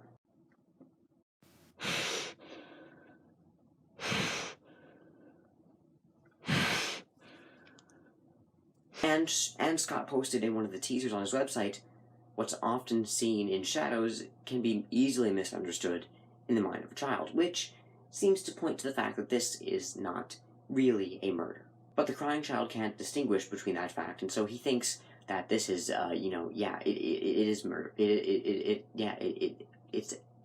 a murder, but it's not. Second question is, why is this kid so important? Why do we care so much about his story? Well, one interesting theory, and I will say this is the true one, is that either him or his brother is actually the night guard of the other games. See, with the head injury he gets, it could explain why he has so many hallucinations in the other games. He might have gotten brain damage from the bite, or if it's his brother, it could be his guilty conscience. Now, those clues to support this theory are a bit shaky, and again, in the next game, I'll elaborate on this more and explain why this is the true theory and why one of them, won't say which yet, but one of them is the night guard from all the different games. But again, I'll have to explain that in the next episode because we don't quite have enough evidence to support it just yet. And honestly, same with the last question, what's up with Fredbear? Can't really explain that just yet because that requires us having, again, the next episode, which will be Sister Location. Oh, actually, I might do the books first. Okay, maybe the episode after that, but stick with me, because we're going to finally solve all these questions and figure out just what's going on here in our episode on Sister Location, and that's where all of these pieces from all these previous games start to really come together. And it's also where it's one of my favorite games in the series, better than all of these previous ones, in my opinion. So, as always, I'm going to have to leave a couple dangling threads here, but I hope you'll stick with me. We've solved a fair amount here. We are introduced to a new protagonist of this series, and where his story goes remains to be seen. What these animatronics mean remains to be seen. Who Fredbear is remains to be seen. Who the brother is remains to be seen. Okay, a lot of loose ends. But we'll get there. Stick with it, because it's exciting. But now we're going to move on to the second part of the video, which is mysteries for older fans. And now I finally get to talk about some of the really controversial stuff about this game. I mentioned in the last episode that this is where the stuff for older fans really starts to show up.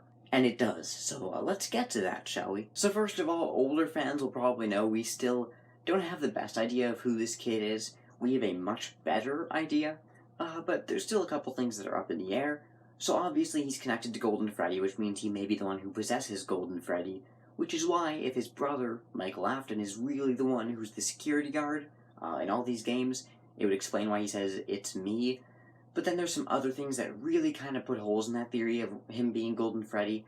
For instance, the fact that Scott just keeps mentioning Cassidy, man. I mean, first in the survival logbook, then in the fourth closet, and now even he had plans for a whole movie about Cassidy. So it's clear Cassidy is not, the bite victim is not Golden Freddy. That's Cassidy.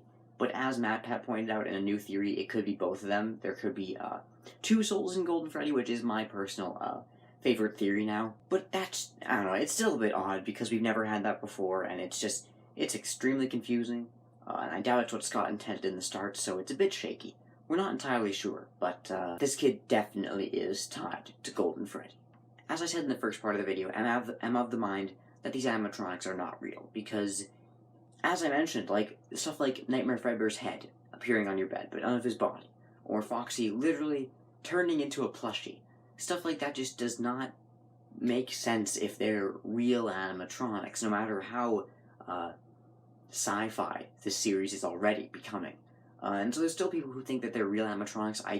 I'll always denounce that unless I'm proven wrong, because they just, with those details, it doesn't make sense, and I haven't really seen any concrete evidence to support them being real. One thing people will say is Nightmare Fredbear makes an appearance in the Survival Logbook and FNAF VR. Noticeably, though, he doesn't, none of the other Nightmare animatronics ever show up, for one.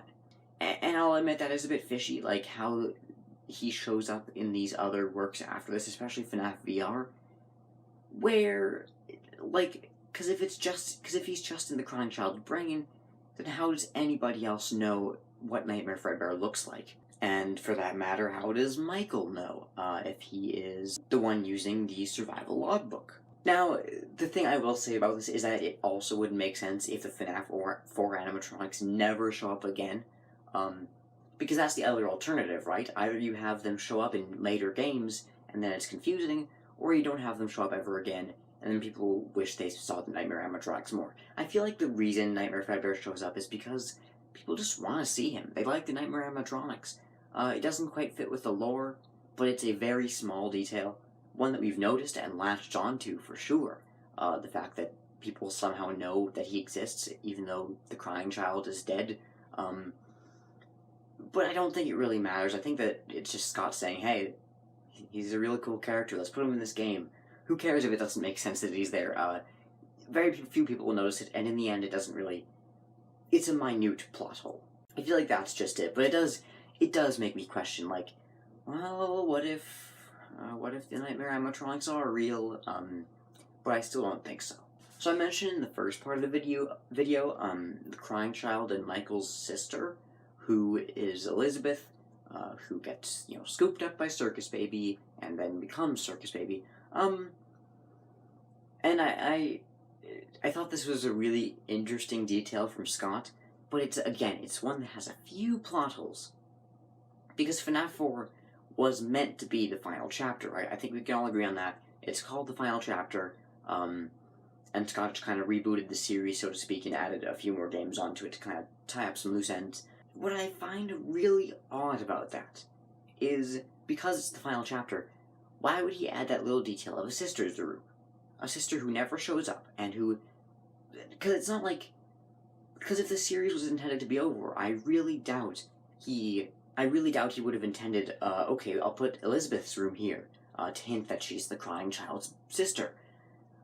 He wouldn't do that because Elizabeth wasn't meant to exist at this point. What I think the answer to this is maybe he just thought, oh yeah, he has a sister, and she just never shows up.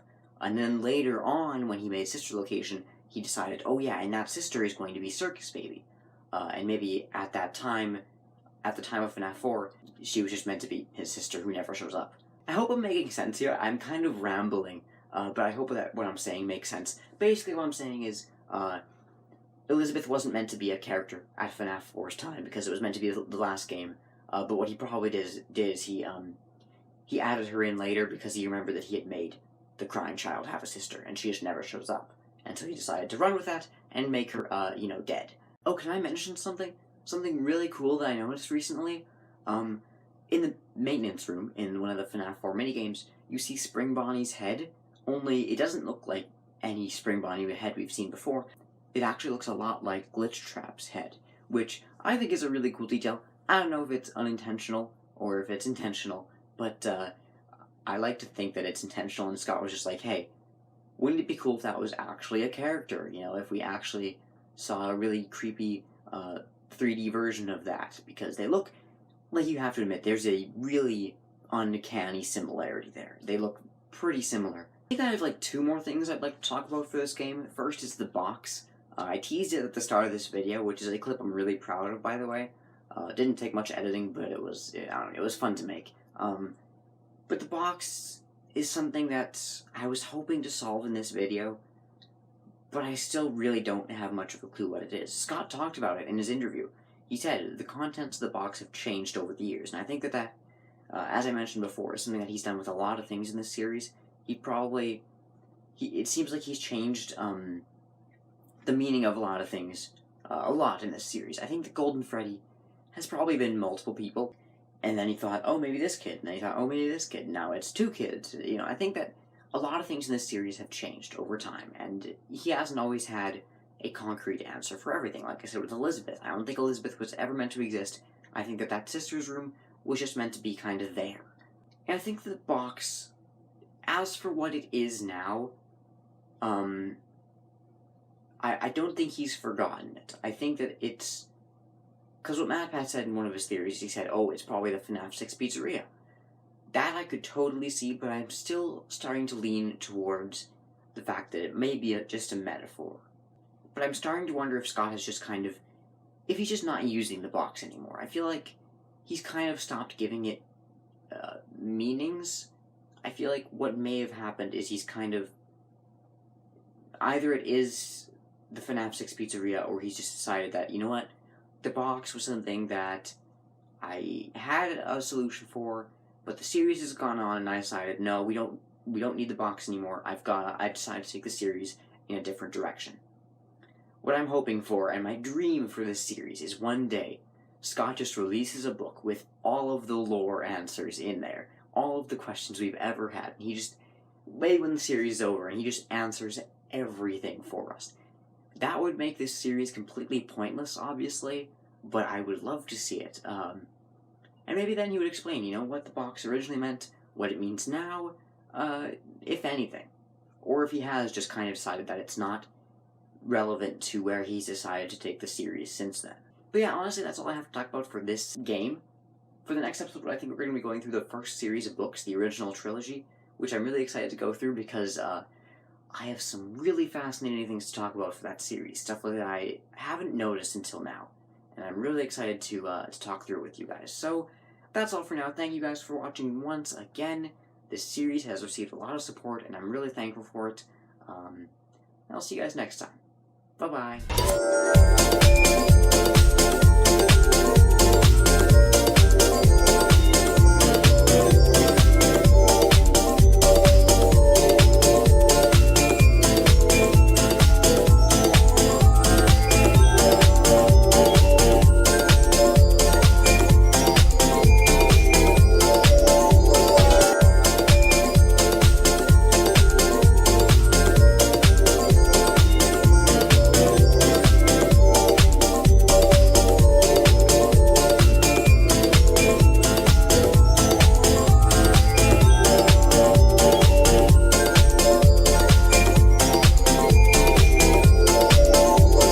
Hey, welcome back to FNAF Explained.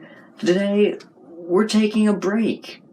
Well, a break from the games. Today we're talking about the books. Yes, in case you didn't know, FNAF has a whole series of books. Well, actually, 2 series. See, there's the original Silver Eyes trilogy, and there's the new Fazbear Frights series. Today we're covering the first series, since the second one is a bit more advanced. The first series actually explains a fair amount of questions that we've had up until this point.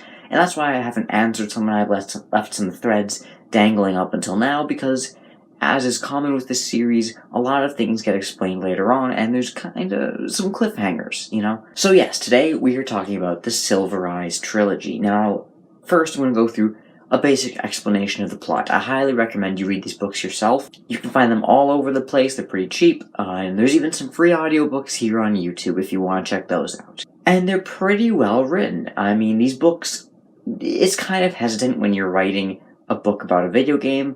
Usually that's pretty hard to do, especially for FNAF, where up until this point, the story hadn't really been conveyed normally. You had 8-bit minigames, secret Easter eggs, so telling a traditional story seemed to be a bit of a challenge, but it worked out really well. So let's go through a basic explanation of the story of these books, and then I'll go and I'll explain how this connects to the games. So first of all, I need to make this very clear, as I kind of hinted at just now, the games and the books are very different timelines. There's the games timeline, and there's the books timeline, and those are very different things. They are not the same story, but Scott has made it clear that the games and the books do have common elements, and you can use the books to solve the games, and vice versa. Alright, so let's get into the first book, The Silver Eyes. Apparently, while I was trying to delete old footage from a different video, I deleted one of the clips from this one, and so now I have to go all the way back and re-record some of the footage that I deleted. Well, all of the footage that I deleted. Alright, where were we? I recorded this like a week ago, man. Oh, yeah, okay. We were just about to start The Silver Eyes. The Silver Eyes begins with a girl named Charlie, who used to live in a town named Hurricane, Utah, but no longer lives there after she moved away after a certain tragedy happened. She's now coming back to the town on the 10th anniversary of the tragedy. We don't find out quite what it was yet, but it involved a boy named Michael. So her and all of her friends are coming back to the town in memory of whatever happened to Michael.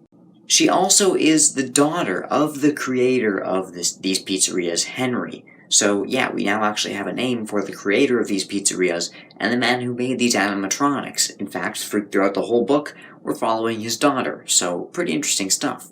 Her and her friends come back to the town, and they decide to go back to Freddy's, which is where they all hang out when they were growing up. Freddy Fazbear's Pizzeria. Now, it's been closed down for years, and they started trying to build over it after it closed down. But instead of just demolishing it, they decided to build over it. So the kids find a way inside, they explore a little bit, and then they leave. That's really all that happens on their first time there. They show up, and they look around for a bit, and they leave. Not much happens. But they do discover that the old animatronics are still there. Also, something bad happened to Charlie's father, Henry, but we don't know what it is yet, either. Just like we don't know what happened to Michael. And he actually made her some completely unique animatronics, stuff that we haven't even seen before in the series.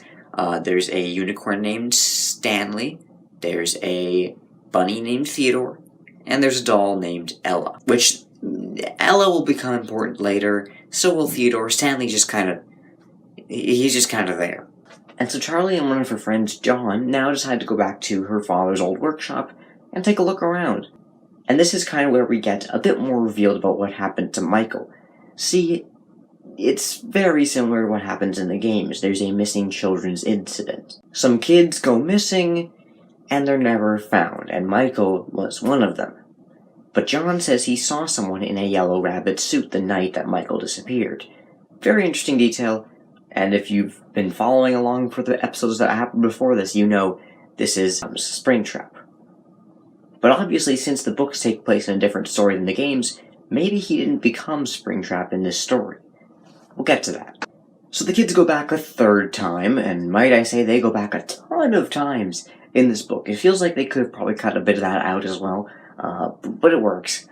And they find an old security camera system used to watch the place. They also find controls that, control the animatronics, make them go through their little dances. But Charlie gets too close to one, Foxy, who she's afraid of, and her arm gets cut by his hook when they press the button to make his hook move.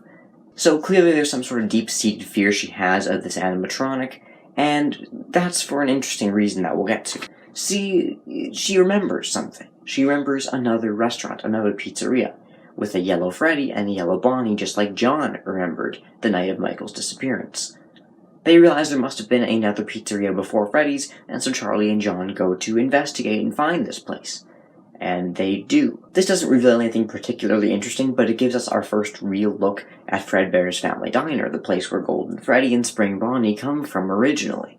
They go back to the pizzeria again, they find the security guard, he catches them wandering around the place, and they agree not to cause any trouble, and he'll go along with them so they can still explore. But he's a pretty creepy guy. His name is Dave, and he has some weird moon-shaped scars on his neck. Very fishy. And as they're about to leave the pizzeria again, Carlton, one of the characters, gets captured by this man. See, Dave takes the yellow Spring Bonnie suit, which is stuffed away in storage in one of the closets, and he kidnaps Carlton. Uh-oh. Eventually, together, they decide to go back to the pizzeria, save Carlton, and it's revealed that Dave, the night guard, is actually Purple Guy. And only in this universe, he ain't dead. He ain't trapped in Spring Bonnie. Yet. See, they get Carlton, they rescue him, and everyone's about to leave the restaurant all happy-like, when Dave comes up behind them, grabs Charlie, and she spring locks him. Now, if you remember, the spring locks are the little mechanisms inside of the suit that transform it to robot mode. If you activate that while someone's in the suit, all the robot parts puncture their body, and it's pretty bad. And this is what she does to Dave, just like what happened in the games, and it turns him into Springtrap. They all leave, it's a happy ending. Sure, we don't know what happened to him after that, but we'll save that for the sequel. So what does this really mean for the books? Well, one, it gives us a much better look at these pizzerias, both the original and Fredbear's Family Diner. It gives us another look at these characters, and it gives us some actual names for these characters. And while we don't get any huge revelations, there's some pretty interesting stuff in this book, and I definitely recommend a read. Now, the second book, The Twisted Ones, really cuts back on the characters. You have Charlie, John, Jessica, and Carlton's father, Clay Burke. He's a police chief.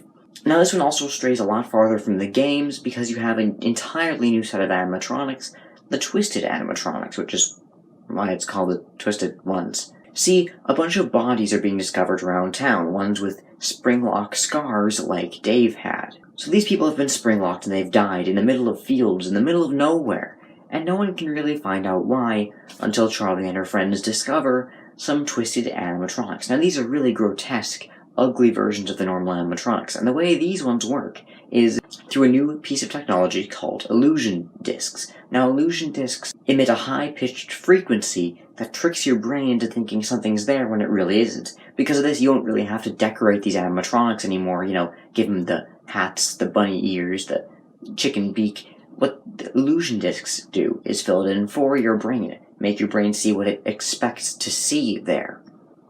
You expect to see these lovable characters, that's what you'll see. But if you're like Charlie and you're scarred by these things and they're terrifying to you, you'll see these grotesque versions. It all depends on who you are. Now, these weren't designed by Charlie's father, they were designed by William Afton, the killer. He has a lot of names. And it's revealed that, yes, William and Henry were partners. They both owned this establishment. They both created these animatronics. Which is really messed up when you consider the fact that one of the missing children is revealed to be Charlie's brother, Sammy. Which means that her father's business partner killed his business partner's kid. I mean, it's all very, very messed up. In the end, William himself shows up again as Springtrap, further cementing the idea that maybe he and Purple Guy are the same character just in different timelines since there's so many similarities. Charlie and him fight, the twisted animatronics come, and the normal animatronics actually help to fight off these twisted ones. It's all very crazy. Again, I recommend you read these yourself. And so it's kind of revealed that the normal animatronics aren't really evil, they're out after their killer. So there's this really interesting battle, and at the end of the book, Charlie dies, which I'm sure is pretty confusing since there's another book yet. I mean, who's the main character of that one? But again, we'll get to that. So that's pretty much the end of this book. It goes some crazy directions, but what does it mean for the games and for the rest of the series? Well, the main thing is the illusion discs. The illusion discs could explain a lot of things we see in this series. One big debate is whether the nightmare animatronics from FNAF 4 are real or fake in the crying child's mind. Just real nightmares. The illusion discs could explain that. They could be making the crying child see these animatronics when they're not really there. It's all very iffy. It's an interesting idea, but it's not much more than that at this point. And of course, the connections between William Afton and Purple Guy just become cemented so much further. Now for the final and most impactful book here. The Fourth Closet. Now the Fourth Closet is a very interesting one. Obviously, Charlie is dead, and so we follow John for the majority of the novel, her friend. John is convinced that something is wrong because Charlie has shown up again. Charlie has shown up again, and everyone else in the town has accepted that, yes, this is Charlie. But John doesn't seem to think so. She looks just a bit off to him, just a bit wrong. He can't quite place what it is, but she doesn't seem to be Charlie to him, and that convinces him enough that he starts coming up with all these crazy conspiracy theories as to who she could be. Meanwhile, a new pizzeria has opened up in town, Circus Baby's Pizza World, which features clown animatronics and stuff. These are the actual animatronics we meet in the next game, so I'm going to talk about these again, so keep these in mind. They don't play into the story very much in this book, but they become very important in the next game, so we'll get to that.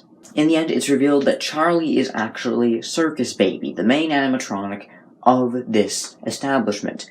Well, the fake Charlie, at least. See, John is right. This isn't Charlie. This is a robot who is, pretending to be Charlie. And this is where the story takes some really weird turns. It really jumps the shark. A lot of people don't like this book because it just goes in so many crazy directions. And the first one is that this animatronic, Circus Baby, has an illusion disc that can make her look like basically anyone she wants, but mostly Charlie. Also, a new series of kidnappings has begun in the town. New children have just started disappearing, and it's revealed that fake Charlie, Circus Baby, has been capturing them. Meanwhile, John and Jessica find the real Charlie in her aunt's house, in a box. You see what I'm talking about? This story goes in some crazy directions, and I don't know what to make of it.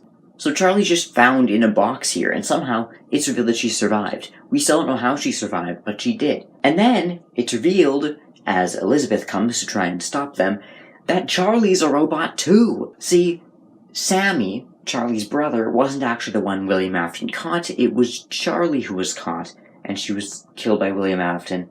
And then her father, in his grief, made a series of robots of Charlie, made to look like Charlie.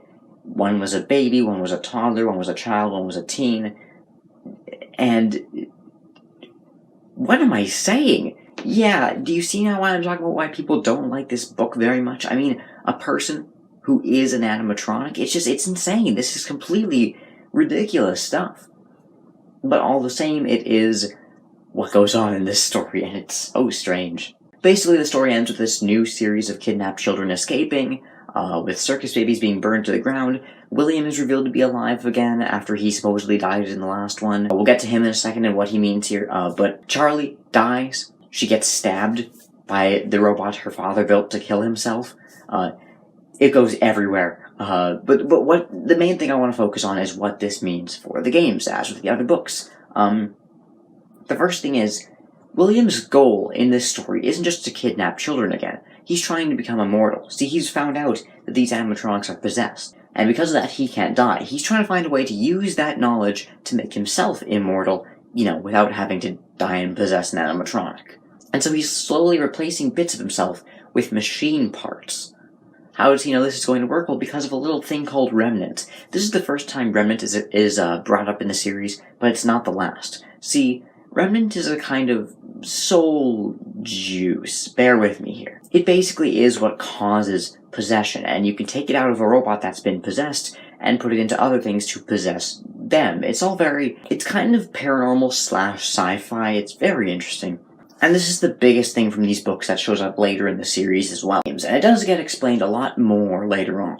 The other thing is a person becoming a robot, which, while we don't have any solid things that happen in the games that kind of parallel with this, we have some ideas and we'll get to them later on in future episodes. Overall, this book series just goes in some crazy directions. It's absolutely insane and I don't know what to make of it. But I hope I explained things pretty well. Hope I explained how this connects to the games pretty well. Now we're going to cross over to the part of the video for older fans, where I talk about deeper unsolved mysteries, and trust me, there's a lot in this one. Now I know I just ragged on the writing in this series a lot, but it really is rather well written. I mean, in the very first book, and you may not know this, you probably won't, but there is see, when Charlie goes back to her father's workshop for the first time in years, she finds what looks to be tripod marks in the ground. Obviously, at the end of the series, it's revealed that she is a robot and that all of her memories were created with a camera tripod, as crazy as that sounds.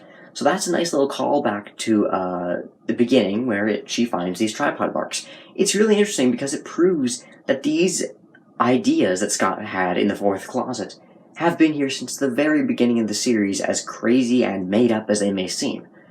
Which makes me think he definitely had a reason for making Charlie a robot, for making all this stuff happen, because it was planned from the very beginning. What's most interesting about this book is probably William. I mean, he literally died, right? He died, he became Springtrap, somehow he could still talk, and now he's not Springtrap anymore. He's... well, he kinda still is, though. But he isn't? And what's he trying to do with Remnant anyway? How did he discover Remnant? Did he just go from being a complete psychopath to being a deranged mad scientist guy? I mean, what happened to this guy? I have no answers for this. William just seems to be a really inconsistent character in this series. I mean, at first, he was kind of hiding his madness and weird killeriness behind his whole Dave facade. But then once he was revealed, well, then he went completely insane, especially when he was Springtrap.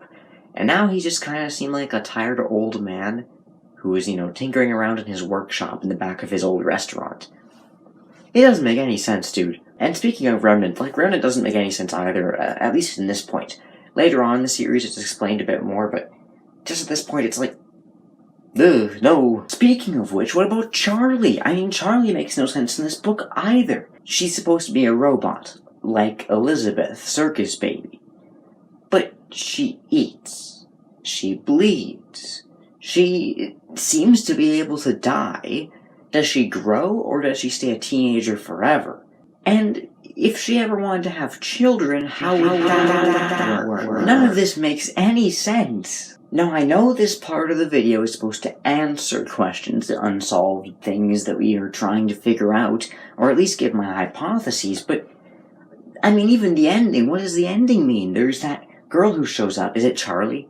Is it Elizabeth? Is it someone else entirely? Maybe it's Jessica? Who? I mean, at least the fake blood thing from the Twisted Ones makes sense now. I mean, we thought it was Dave's at that time, but then he said it wasn't his fake blood because he really died. And now we know it's probably Charlie's since she got injured there and she's a robot, so she wouldn't have real blood. If she did have real blood, that would be really concerning. You know what? When I started this series, I said I was going to answer unanswered questions in this segment of the video. I know that. But I think I'm just gonna end the video here because I don't know what's going on. Maybe I'll come back to this some other time. I need some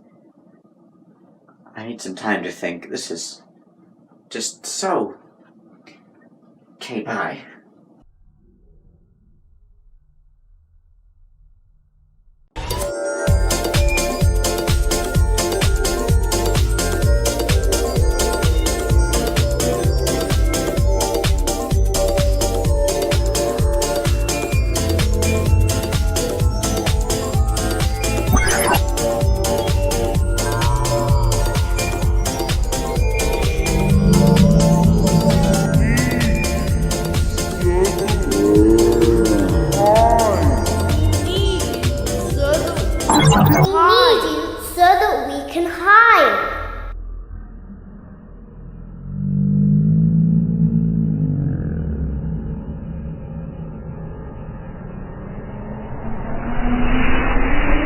Hello fellow kids, hello fellow gamers, welcome back to FNAF Explained, where today, after our little break, going into the books and just seeing, what there is there for the games in the series and what they mean, today we're going back to the games and we're going to be talking about the fifth one, Sister Location. Now there was a game that was released before this called FNAF World, and while it did seem to have some lore reveals at the time that were important to the series, it is now non-canon, so basically nothing inside of it. While there may be still some hints, you can solve these games without it, and there may be even some things in it that could lead us astray and off our trail to finding the truth about this series. So we're not going to go into that. If you want to, there's many other videos on YouTube that can describe all the different things in FNAF World, and of course you can play it yourself and see what you can find yourself. But today we're going to be delving into the fifth game, Sister Location, which in my opinion is one that really changed the series for good. I mean, up until now, we've always been in the same room, going through our routines, and it's gotten, to be honest, a bit stale. I mean, after 4 games of that, sure, they've changed things up a lot, but at a certain point, you do kind of want something new, and I think that Sister Location absolutely gave us that. In Sister Location, you go through an entire building, doing your tasks, trying to avoid these killer things, And we even get some huge lore reveals about this series, so let's delve into it. First of all, let's actually go over the gameplay really quick and just kind of talk about how that affects the rest of this. Now, in Sister Location, you don't play as a security guard or as a child in a bedroom. In this one, you play as a maintenance worker. You're going around fixing things, including the animatronics themselves. You do various tasks, and they're all very similar to short mini-games. They all have their own unique gameplay mechanics. As you go through the location doing these things, you start to kind of pick up clues about what's going on here. This game also has it's the first game with like voice acting other than Phone Guy, so the story is conveyed in a much simpler way as well, which makes my job a bit easier here.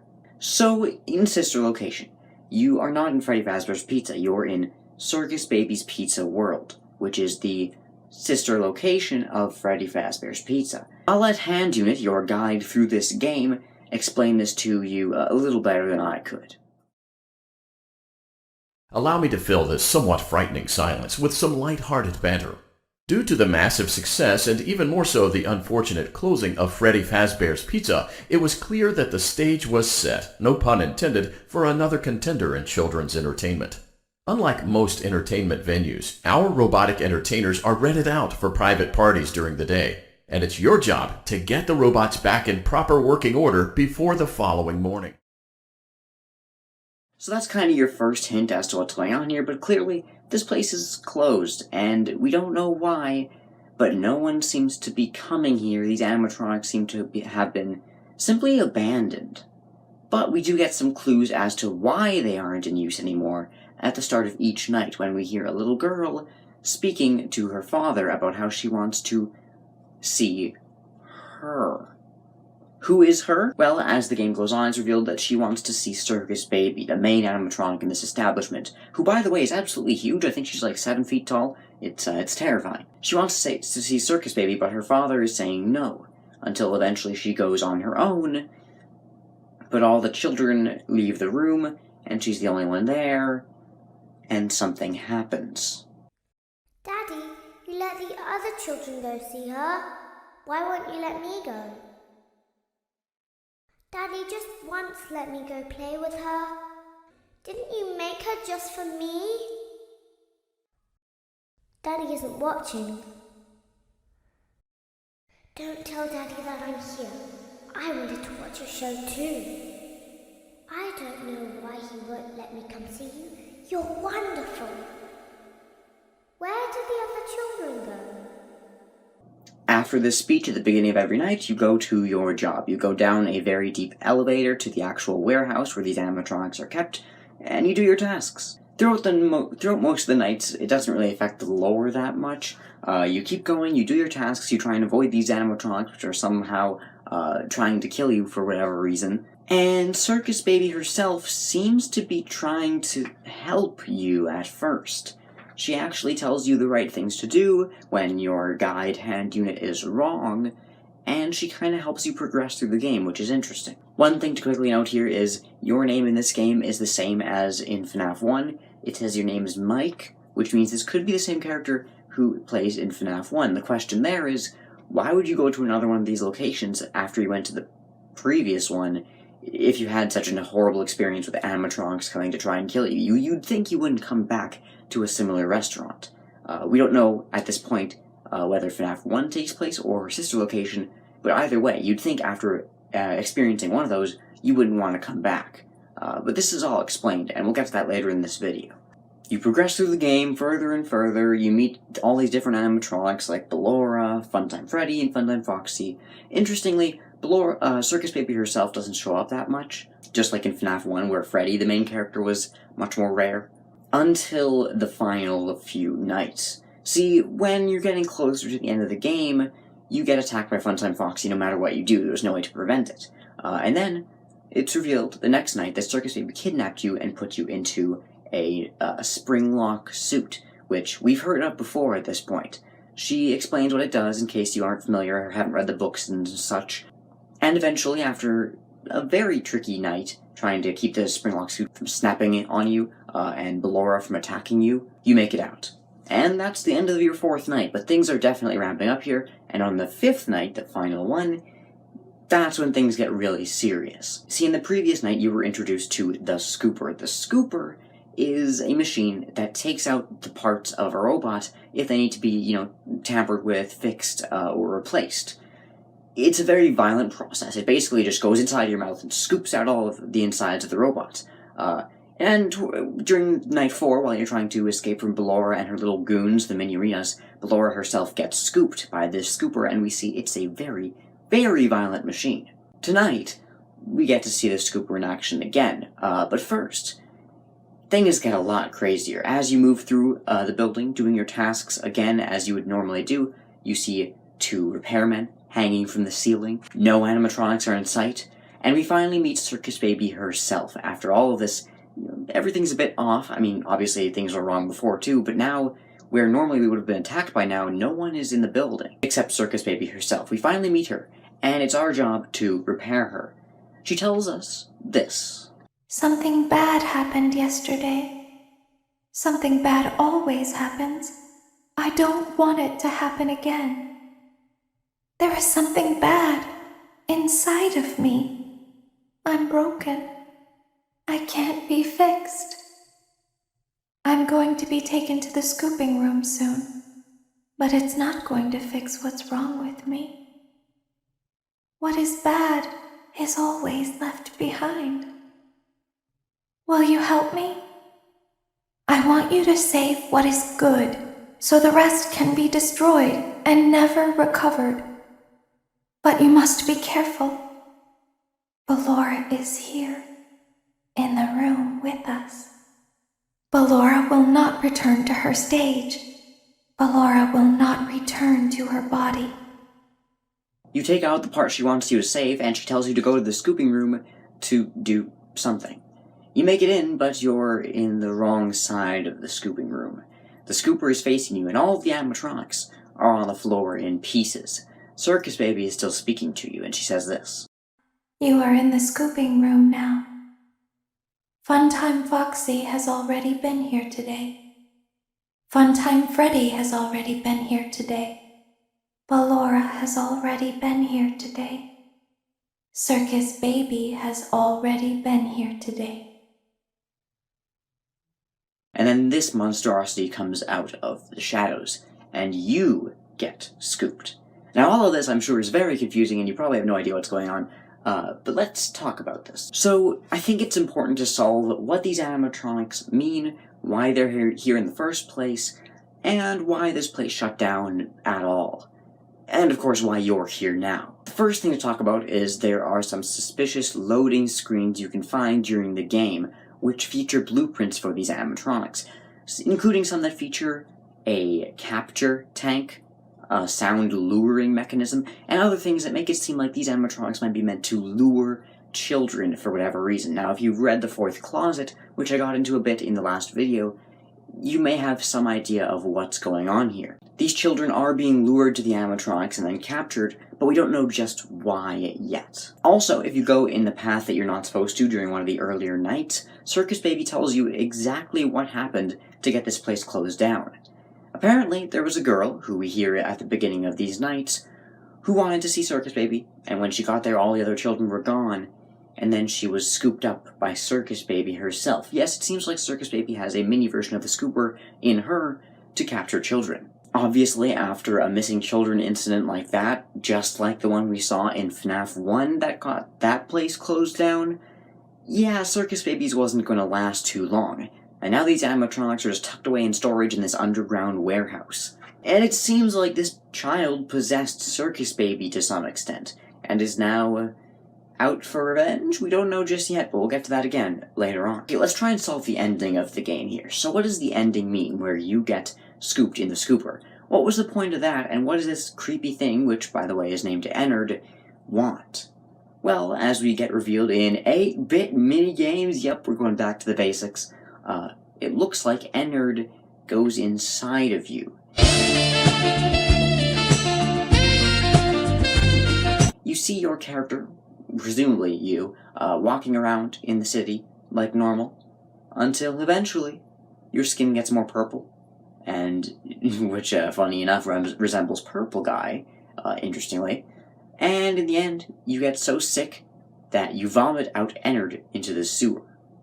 So it looks like Ennard potentially wanted to take your body for his own and escape into the real world. It's some crazy stuff, but as I said, this series, it's starting to get sci-fi, kind of, and also kind of out there. But you're not dead. Apparently you're still alive somehow, as Circus Baby reveals in Ennard when she's in the sewer. She tells you, you won't die. And then we get one final cutscene which features Springtrap. Remember how in the third episode I said it looked like he survived? Well, I mean, yeah, he did. And in this cutscene we see him emerging from the rubble of Fazbear's Fright, the location we burned down in FNAF 3. Father, it's me, Michael. I did it. I found it. It was right where you said it would be. They were all there. They didn't recognize me at first, but then they thought I was you. And I found her. I put her back together, just like you asked me to. She's free now. But something is wrong with me. I should be dead, but I'm not. I've been living in shadows. There is only one thing left for me to do now. I'm going to come find you. I'm going to come find you. Father, Father, Father. Which is just a huge reveal. So basically, Michael, the character we play as, is the son of Springtrap, the son of Purple Guy. It would explain the resemblance. He says, they thought I was you. That could also be hinting at the resemblance between them. This guy could be the kid of Purple Guy. And that leads us down an interesting rabbit hole that solves a ton of questions we've had up until this point. Now, since we figured out that these characters seem to be related, I mean, okay, I should probably stop saying seem. I mean, Michael literally calls Springtrap father. I feel like we can just... Yeah, okay, confirmed! Seeing as we know that, it looks like maybe we could start to tie in a few other characters. You know, let's see some other characters and kind of just see what we can connect to these two. Because chances are, this story could have a whole family of Aftons. So let's quickly recap what we already know. Okay, there's Purple Guy, William Afton, who we actually get a voice for him in this game at the very start. We have Michael Afton, his son, who we also apparently have played as for 3 out of 5 games in this series so far. So who else? Well, I think the first person we can probably say is in the Afton family is the girl we hear about at the start of every night. One, she keeps asking her father if she can play with the robot on stage, Circus Baby. He tells her no, but she tells him, didn't you make her just for me? So clearly this is someone who made these animatronics, and as we know from the Fourth Closet, this third book in the book series, William did make the Funtime animatronics, at least in that series, and likely in this one as well, because at the very start of the game, again, Mr. Afton reveals, yeah, he made these robots. So that's 3 family members, including that girl who seems to have become Circus Baby. This is further cemented by the fact that at the end of the game, when Michael is talking to his father, he mentions, yeah, I found her. She was right here. So clearly he already has some relation to this character. And he's presumably talking about Circus Baby, so I think we can kind of agree that she is his sister. Now, if we take things a bit further and say, well, maybe the bite victim is also a part of the Afton family. See, remember, go think all the way back to FNAF 4, and you'll remember there was a empty girls' room. There was also 2 brothers, and it seemed like they had some special connection to this pizzeria, given some lines of dialogue in the game. The sister's room could obviously be this girl we hear about, meaning that one of these brothers is Michael, the security guard, and the other is this little kid here, the bite victim. Now, there's been some debate in the past over whether the bite victim is the security guard and not his older brother, the bully. At this point, it's pretty much confirmed that the bite victim is the one who dies, and his older brother becomes the security guard, and he is Michael. I can't really get into why just yet. For that, we're gonna have to save that for a few episodes later, because it would contain tons of content from future stuff in the series. For now, this was a big debate, but it does get solved later on, and it's the older brother who is Michael. And that's really most of what there is to talk about in this game. It has revealed a ton. It's revealed this entire family of people and connected all these games together. Of course, it does leave us with a big cliffhanger. Michael is apparently alive, but Ennard is out there, Springtrap is out there, and clearly Michael is on some kind of mission. We don't know quite what it is yet, but it seems he's trying to put an end to all of this, to all the things his father has done. And we'll get to what exactly happens next in the next episode. But for now, that's really all I have to talk about in this first part of the video. Now let's move on to the second one for older fans, where I delve into some deeper mysteries and such, and try to answer some unanswered questions we have. Quick thing I'd like to mention is when you're going through the vents in Night 1, and this is just kind of to kick us off into these unsolved mysteries we're going to be talking about, the first thing that's mentioned is a body was found in the vents of Sister Location. It's never really explained who this is. It's probably just a passing reference to, really up the creepy factor. But it does have a striking parallel to a later book in the series, Fazbear Frights number 3, 1:35 a.m., where at the end the main character presumably dies in a vent of a constructed building. It's under construction. So there's definitely a parallel there. Whether it's intentional or not, we don't know. I feel like it's probably not. If anything, it's just a nice callback to Sister Location. There are some plot points, and I think that's one of them, that I don't think have ever really meant to have an explanation. I think the Bite of 87 was originally that too, and it's just over time, as people became curious with it, Scott gave it an explanation, whereas this just seems to kind of be a passing reference to make the game that much more creepy. Another interesting thing is, while this story does reveal the Afton family and how all these different characters are connected through William and Michael now, one thing that's never really been mentioned is the mother in the Afton family. William seems to be the only parent in this scenario. Whether his wife died, whether there was a divorce, we don't know. And yet we hear about presumably all the children in the family as well. There's been a theory that Ballora is somehow possessed by William's wife. That's a little bit shaky. We never really had any solid evidence for it, although I do really like the theory, and if one of the Afton family is possessing a Sister Location animatronic, I mean, why not another? In the end, it's really an interesting theory, but at the moment it's not much more than that. Although I will admit, the addition of Ballora is a very interesting thing, right? She's never really...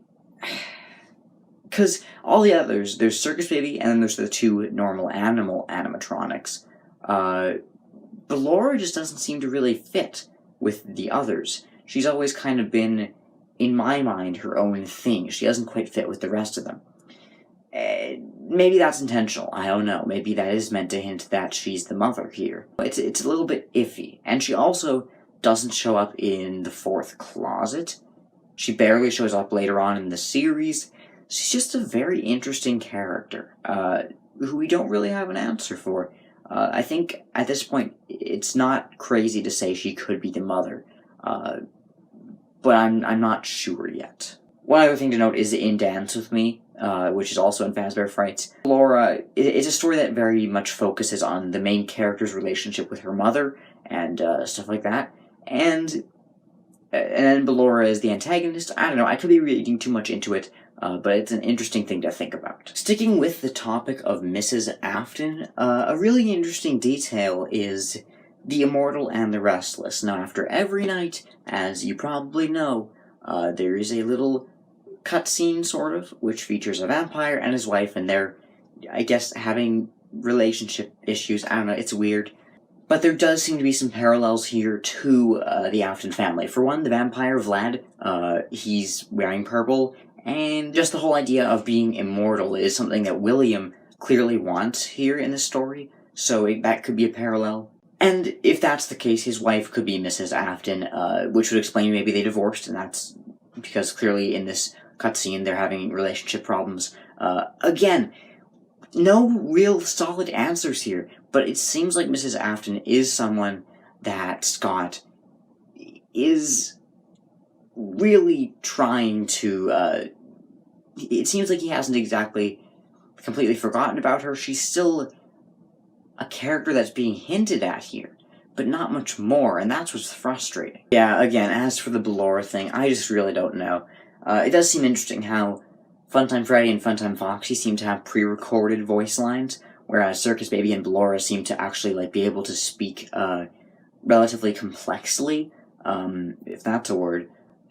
So that could be, again, hinting at Ballora being someone important, or at Mrs. Afton, but we just don't have enough proof yet. It's very strange. Now, I had two other things I wanted to talk about in this section, the first being Mic Trap, which I don't know if I will at this point. I feel like Mic Trap has been talked to death, but in case you don't know, it's the theory that Michael is the one in Springtrap. Just, it's insane. I mean, for one, in the books, William is Springtrap. In the games, William is absolutely seemed to be hinted to be Springtrap, and it is never completely said. We never have Springtrap, and then it says, "Oh, William Afton," with a big yellow arrow pointing to Springtrap, completely confirming it. But I feel like just the idea that it's Michael is absolutely insane, because there's a ton of evidence to back that up not being the case. But I don't want to get into it because it's been talked to death. The other thing that I would like to quickly talk about is another theory that has been debunked, and that is the crying child being Michael theory. The theory that the bite victim was literally put back together by William and is now the protagonist we play as, which also explains why he doesn't die when he gets scooped. Yeah, it's an interesting theory, alright, just not one with the most solid evidence, and a very, very out there one. And it's been debunked since then by stories like Step Closer and Fazbear Frights, by other little details in the lore. It's a very controversial one, though, so I don't want to talk about it too much as well, but it's been confirmed that Michael is the older brother, which maybe some people don't like that because he was just kind of a jerk in FNAF 4. They would have liked, the younger child to have survived and become the protagonist we play as. It would have made more sense, I think, in a way. But it does seem to be the older brother, so that's not the case. Regardless, those are all the unsolved mysteries I have to talk about now. Thank you guys for watching episode 6. Wow, we are far into this series at this point. Probably at about the halfway mark, probably a bit further. Thank you guys for watching. Thank you for continuing to support this series. It's really awesome. Can't wait to do more, and I will see you guys next time. Bye-bye.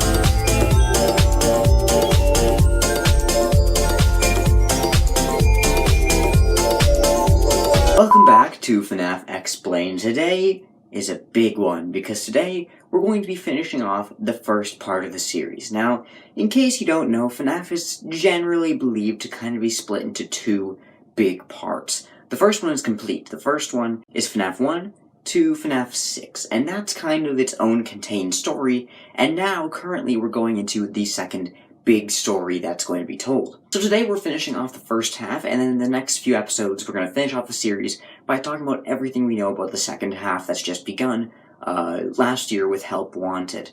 So today we're going to be covering Pizzeria Simulator, which is a very innocent looking game at first. Pizzeria Simulator is very different from all the games before it. When you open it up, it's a simple 8-bit mini-game that we've seen before tons of times, but at this point we kind of know to expect something more here.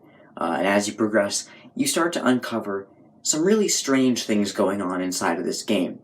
And we'll get to all of that today. So yeah, as the name suggests, in this game you are simulating your own pizzeria, which is quite a big task, especially for a series that's been pretty basic so far. But it does seem to start pretty simple with this 8-bit minigame, but slowly this minigame begins to glitch out, and when that happens, you're greeted to this, which is obviously some sort of broken down version of Circus Baby. Now, just to recap from the last episode, we left off with Michael, our protagonist, who has been revealed to be the son of the killer in these games. He was taken over by Ennard, which is an animatronic that seems to have all the other animatronics of Sister Location inside of him. He's taken over by this. Ennard goes inside of him, which is just, don't talk about it. And it ends with Ennard being thrown up into the sewer, and after that, we kind of don't really know what happened. We also don't know what happened to Springtrap because he was shown to be alive, and just any other loose ends this game really tries to tie up, and it does so well. You're greeted with Circus Baby, now called Scrap Baby because, well, you know, and you're given the option to salvage her. Apparently, she's been found again, and it's your job to, well, we'll get to that. This part of the game ends abruptly with her eyes flicking up to see you, and then it just cuts off. And at this point, you're kind of a bit disoriented. Okay, what is this game? Is it an 8-bit minigame? Is it this, whatever this is? Is it something else entirely? And the next cutscene doesn't exactly explain this any better. I'll play the important parts of it right here, so you kind of get the gist of what's going on. It's a new day. It's your time to shine. It's time to take your career into your own hands. You've saved money your whole life. Great. Now it's time to put all your eggs into one basket. We're talking about becoming a Fazbear Entertainment franchisee. That's right, restaurant ownership and management. With your initial investment, you'll receive everything you need to get started, including a small room, some tables, and electricity. But don't forget about the money you had left over after buying your franchise package. Use it to decorate, buy a stage, buy attractions and animatronics, and much, much more. Being a thrifty shopper is smart, but be aware that buying things on sale comes with a certain amount of risk. Aside from the daily risk of lawsuits, there's also the risk that something might be hiding inside whatever you just purchased with that steeply discounted price tag. Of course, that would only be a serious danger if there were something outside that's been trying to get in for months now, which we are not confirming to be the case. This concludes the amount of help we're legally obligated to provide. Remember, you are now the face of the newly rebranded Freddy Fazbear's Pizza. Wear that smile with pride, and let's make some money. Fazbear Entertainment is not responsible for disappearance, death, or dismemberment. So yeah, it's pretty simple. From here on out, your entire job is to make your own pizzeria, not in an 8-bit minigame, but in a fully 3D space, buying new things for your pizzeria, buying new animatronics and attractions. It's a really fun game, and one that I would like to see more of because it's cut abruptly short, but we'll get to that. So this goes on for a typical 5 days, and after it, each time you go to a little office where it's your job to buy new supplies, to make sure everything is working right, and while you're doing so, you may hear some things. The first night should be relatively quiet in here, you don't hear much of anything. But after that is when things start to really go wrong, and that's when this game starts to really connect to the rest of the series.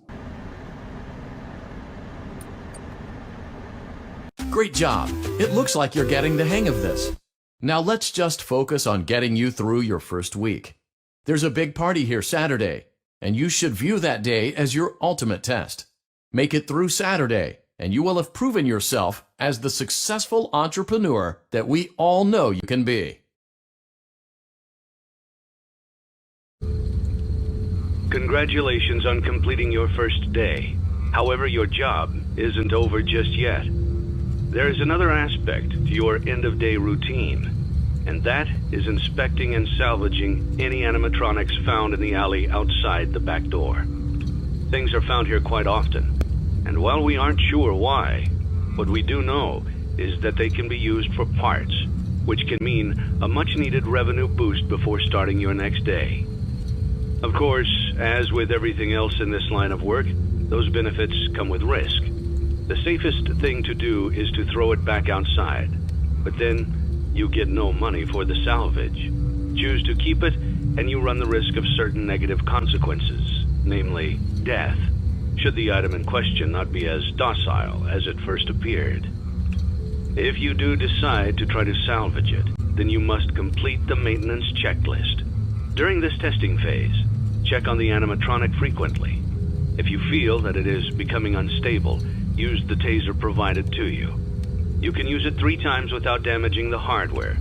Every use over 3, however, will decrease the item's salvage value. Before you is an animatronic found in the back alley. We are unsure of its origins. It is your job to complete the maintenance checklist before claiming it as salvage. Or, if you choose to, you can throw it back into the alley where you found it and forfeit payment. Please make your choice now. We go back to this familiar table and we see another animatronic available for salvage, but this time it isn't Circus Baby, it's what appears to be a broken down version of Funtime Freddy.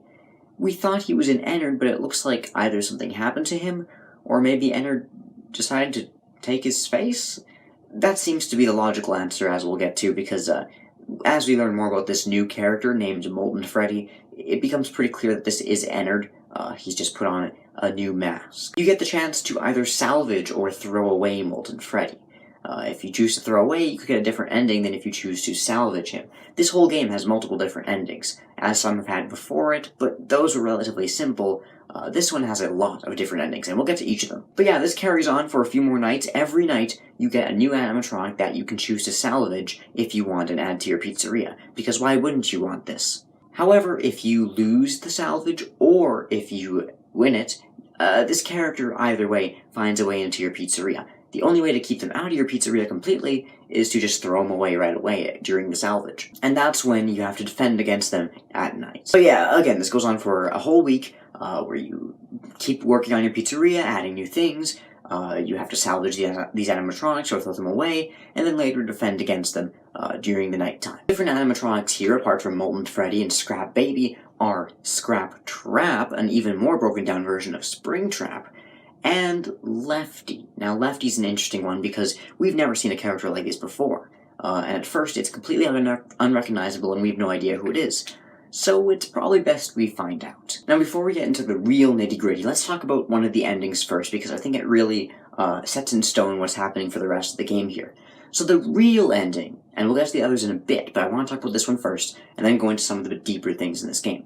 The real ending is where the entire pizzeria burns to the ground, just like Fazbear Fright did.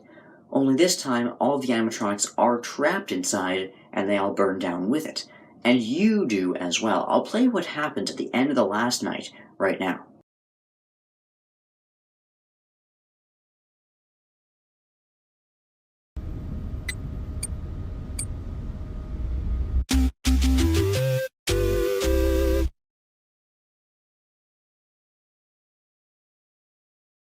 You played right into our hands.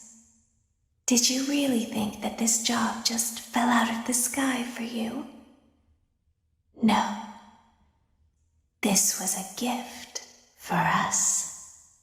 You gathered them all together in one place, just like he asked you to.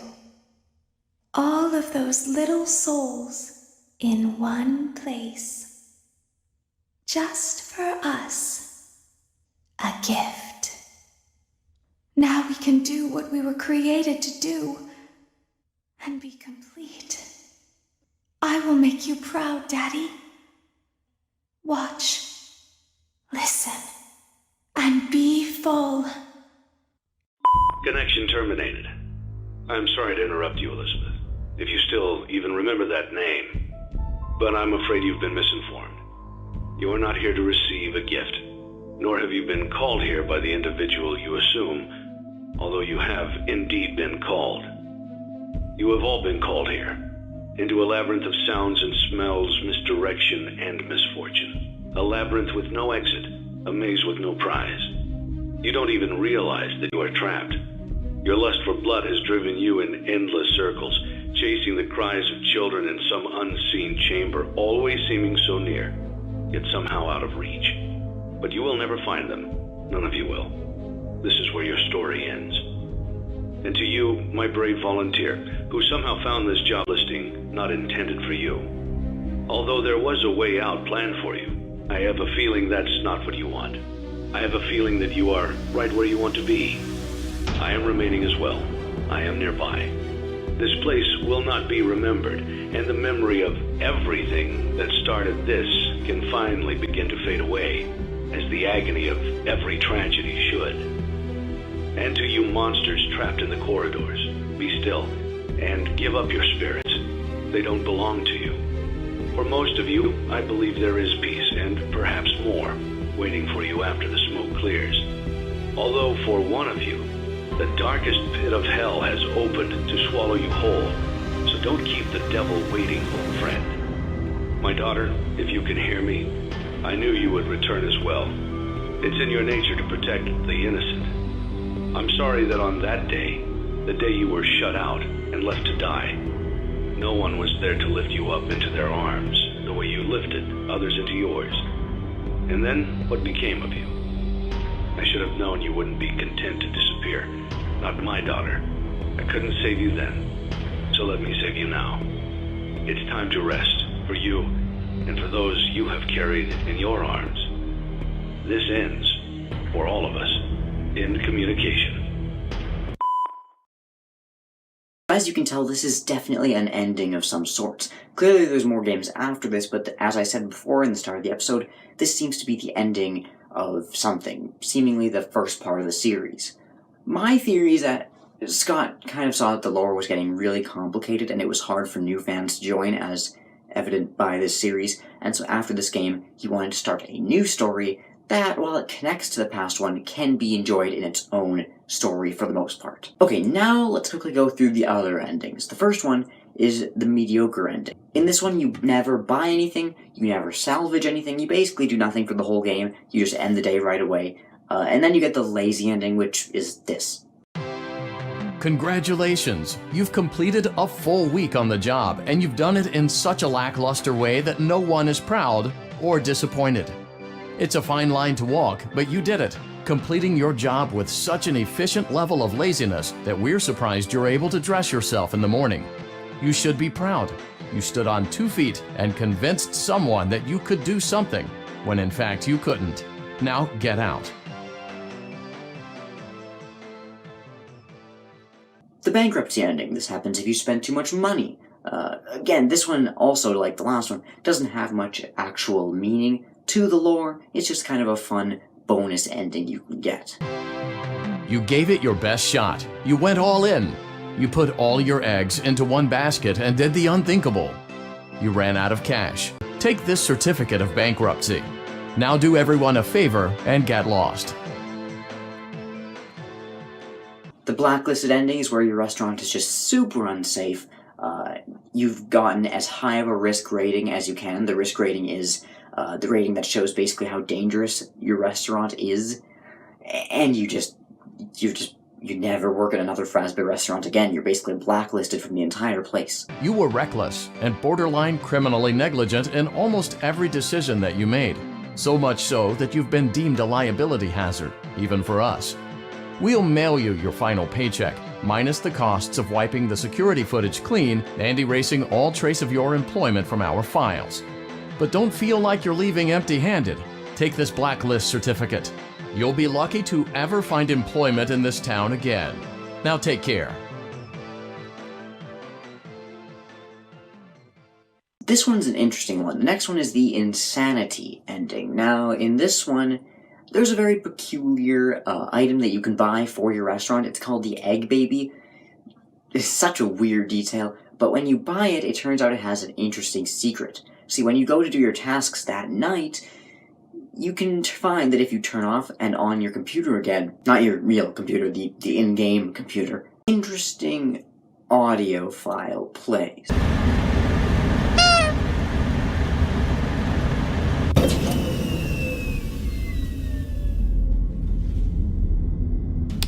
It's only now that I understand the depth of the depravity of this creature, this monster that I unwillingly helped to create, as if what he had already done wasn't enough.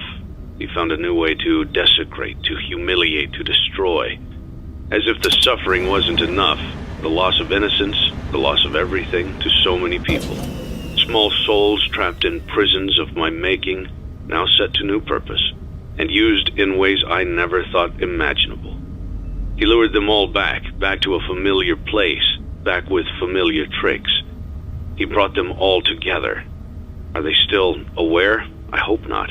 It keeps me awake at night, I could make myself sleep, but not yet.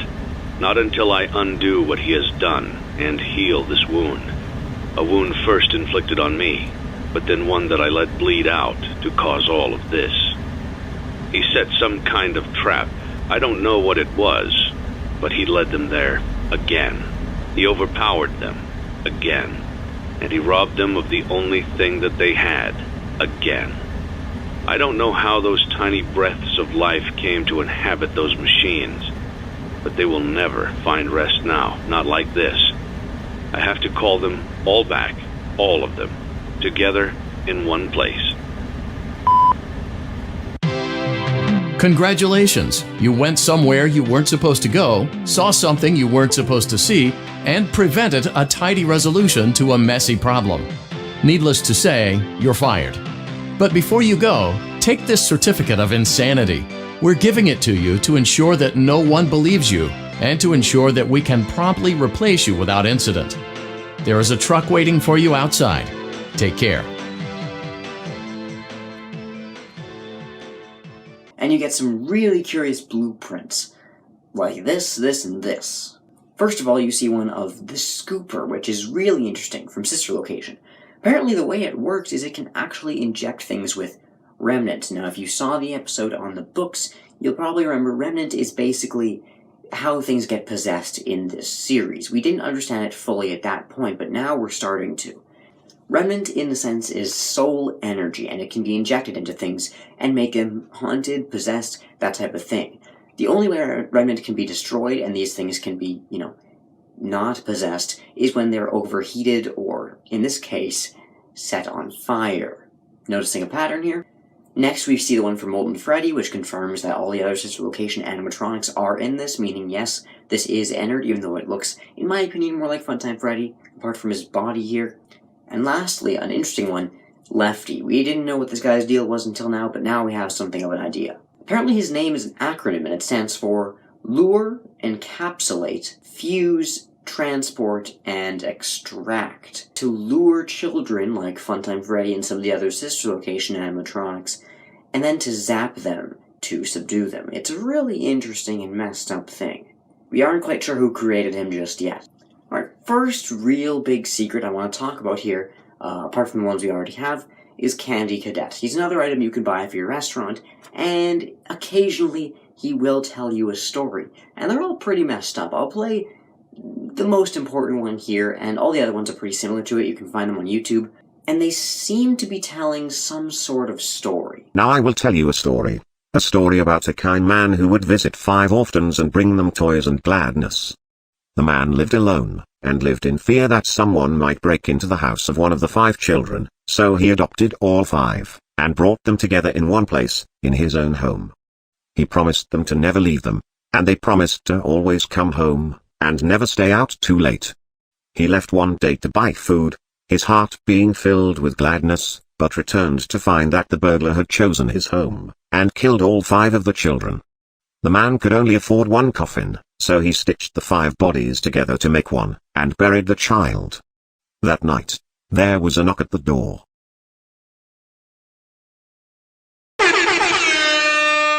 Now this is some really interesting stuff, and we're not quite sure what it means. 5 things becoming 1.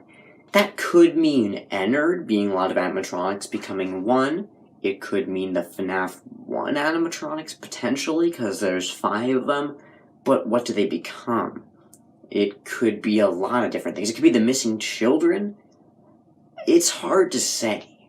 Although I do think it's probably meant to be the original animatronics and the missing children, and how the puppet, who is often the protagonist in these stories Candy Cadet plays, in this case, and how, just like in the stories, the puppet puts them back together. The next thing I would like to talk about is Henry. Now, if you've, again, read the books or seen my video on them, you know, one of the characters in the books is Henry, Charlie's father, and the one who created most of these animatronics, and the old partner of William Afton, Purple Guy. Up until this point, we've only really seen him in the books. We haven't seen him in the games at all until now.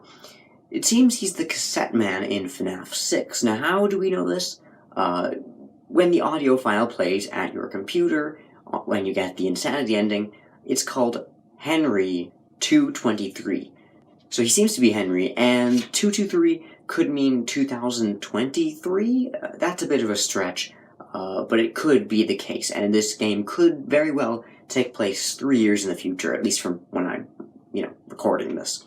Alright, now we have basically two more things to cover.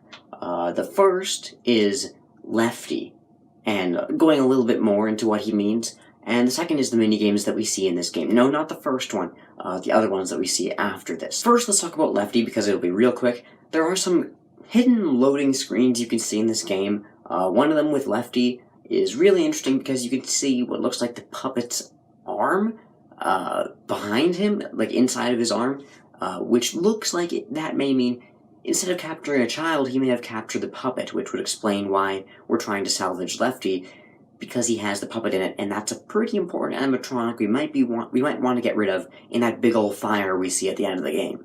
That may seem like a stretch, but further cementing the idea that the puppet is inside Lefty is in the next game, Ultimate Custom Night, which I'll talk about a little bit, I think, in the next episode. It doesn't have too many lore reveals, but it has some, where Lefty speaks with the exact same voice as the puppet. And when it jump scares you, you can actually see the puppet inside of it. So, yeah, confirmed. But yeah, I guess it doesn't really matter. In the end, it burns along with the others anyway, meaning that seemingly the last of these animatronics is going down, starting a whole new chapter for the story, and basically wiping the slate clean. Since all the other animatronics had their happiest day already, remember, in FNAF 3 where all the souls were set free and stuff. This seems like all the animatronics, or at least most of them, are going to be gone after this game. Alright, now let's talk about the minigames. There's three big ones in this game. First is the security puppet minigame. There's another puppet that you can buy in this game for your pizzeria. It's a security puppet. And when we play the minigame it has to offer, it's pretty interesting because we see how it functions. See, it's in this box, as you can see. And then what it's supposed to do is protect the children and make sure they don't, run away and leave and, I don't know, get murdered. Wouldn't that be crazy? But something happens. It's stuck in its box, with a box on it, one time when you played the game. And one child, the one supposed to watch with a green wristband, goes outside and seems to get killed. This looks like Fredbear's family diner, which means this could potentially be the first murder. It could be the murder that happened to the puppet, how the puppet came to be, so to speak. It definitely matches the minigame from FNAF 2, which seems to feature a similar event. Further cementing the fact that this is the origin story of the puppet is, well, what happens later in the minigame, where the puppet goes outside eventually, tries to save the child, but only manages to barely get close to it, and that could be how the origin of the puppet came to be. Next is Fruity Maze. This one's interesting and actually pretty fun. Fruity Maze minigame features you playing as a little girl, running through a maze and catching fruit. Simple. It's like Pac-Man without the ghost. It's simple. It's got some cool power-ups, great fun, and also murder. Yeah. So, when you get a power-up or a lot of score, you can see in the reflection of the game a real little girl playing, which is pretty interesting. We don't know who this girl is just yet, but we can kind of piece things together. See, at the end of the minigame, Spring Bonnie comes and says this.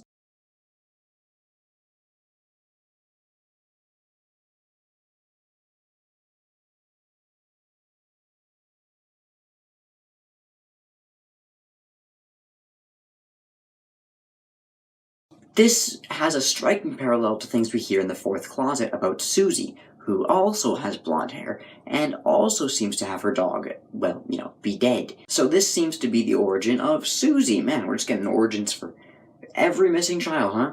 So that's the meaning of that minigame. The last one we have to talk about today is Midnight Motorist. Oh boy, Midnight Motorist. I'm just gonna tell you right off the bat, we haven't solved this one yet. We still have no idea what this means. It's insane. So basically, you play as someone in a purple car. Seemingly William, right? You're going through playing this fun little game, but you can actually see an exit on the road. You take the exit, you go through a dark, forested area, and first you head to some place called Junior's. Now, this has been theorized to be Freddy Fazbear's Pizza Jr. from FNAF 2, but that's a little bit shaky. We're not entirely sure, although it is a bit strange because when you go outside of your car... Wait, you're orange. Wait, why are you orange in this game? You're in a purple car. Wait, what? Yeah, that basically sums up the reaction we all had when we first played this game. Still don't know what that's all about. Guess Scott just figured he would change his color palette.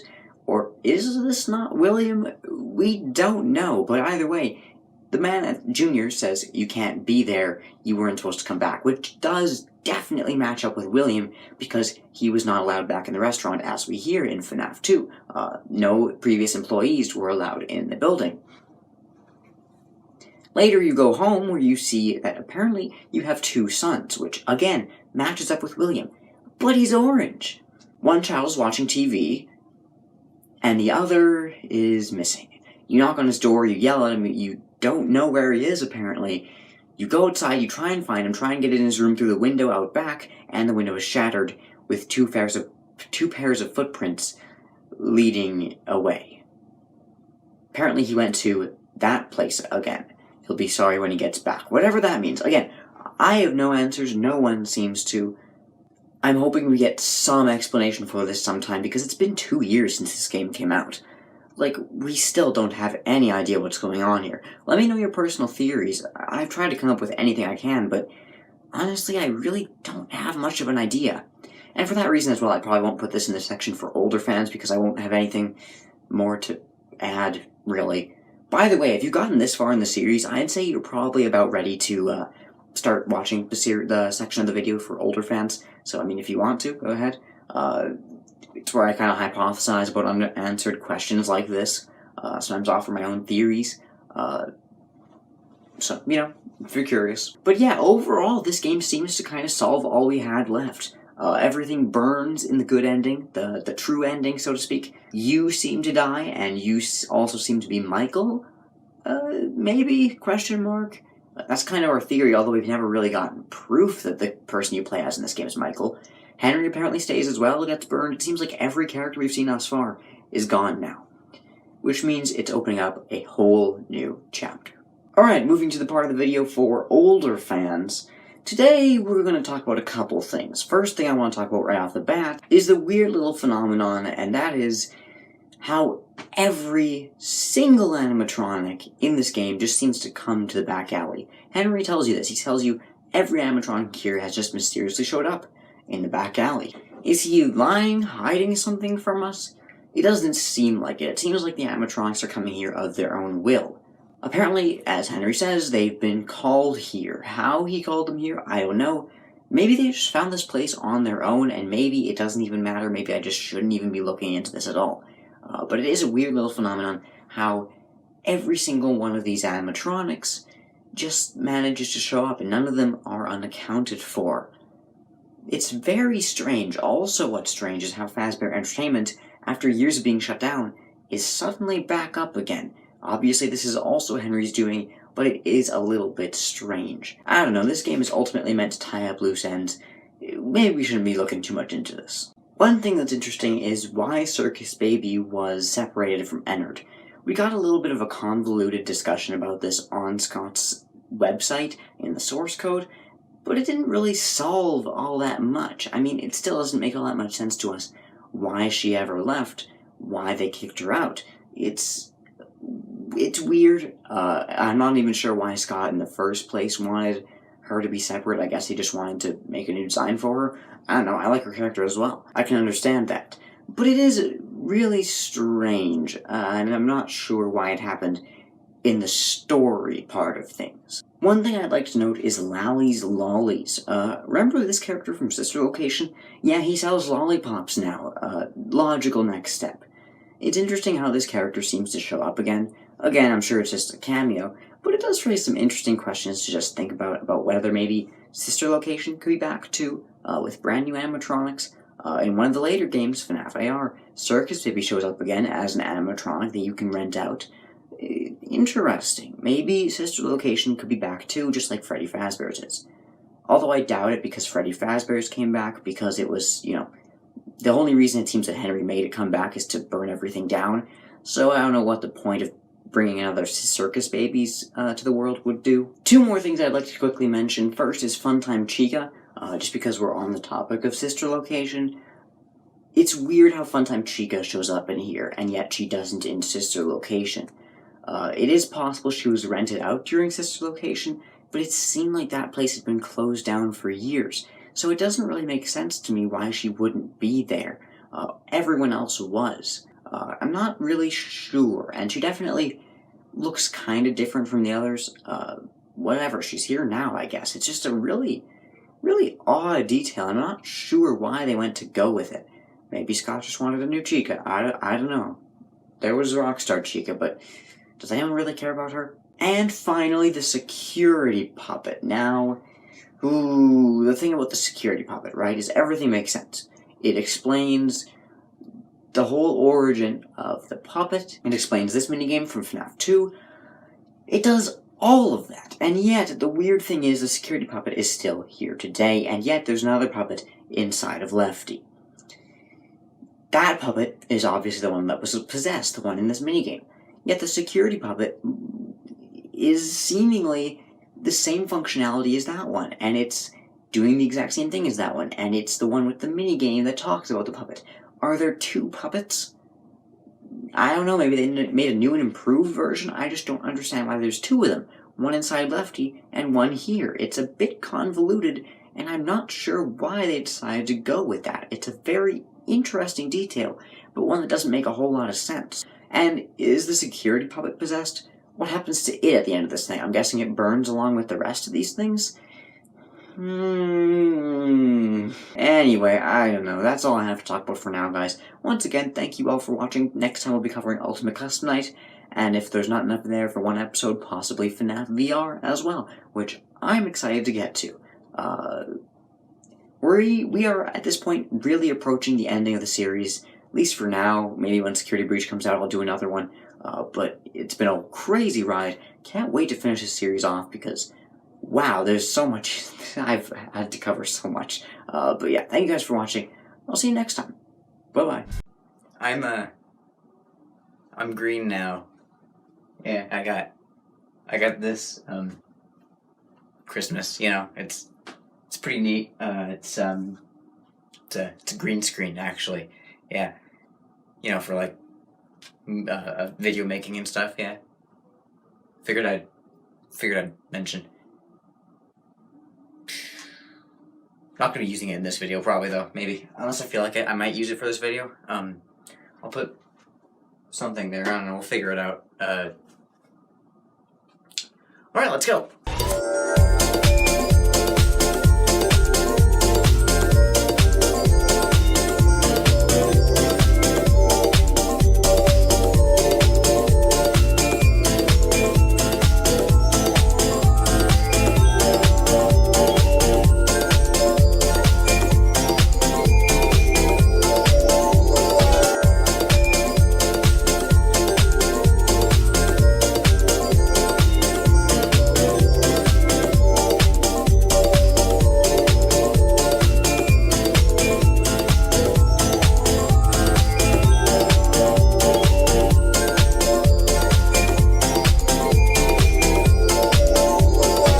Hey everyone, and welcome back to FNAF Explained, and what might be the final episode. And boy, it's been, well, it's taken a lot longer than I expected.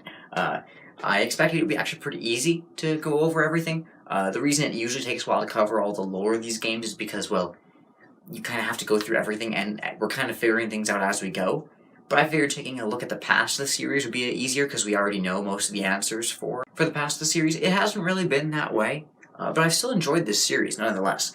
In today's episode, we're going to be covering Ultimate Custom Night and FNAF VR. The reason, and I know you guys are going to ask this, the reason I'm not covering FNAF VR is because it's still such a new entry in the series that I feel like, and it's still being updated, I feel like I'm not quite ready to handle it yet. I might later, but I think for now, the series is at least going to take a break until Security Breach, and then we'll kind of see where it goes from there. But I don't think I'm going to do one on FNAF AR. This one, I'm going to quickly cover Ultimate Custom Night because there's not much to talk about, and then we'll go into FNAF VR, which will also be pretty quick, I think. But we'll see. I guess you know how long the video is. You tell me. I'm kind of debating whether to do the older fan section this time around. Maybe we won't. it's the last episode anyway, and so, I mean, there's not much to talk about left, you know? We've talked about mostly everything at this point.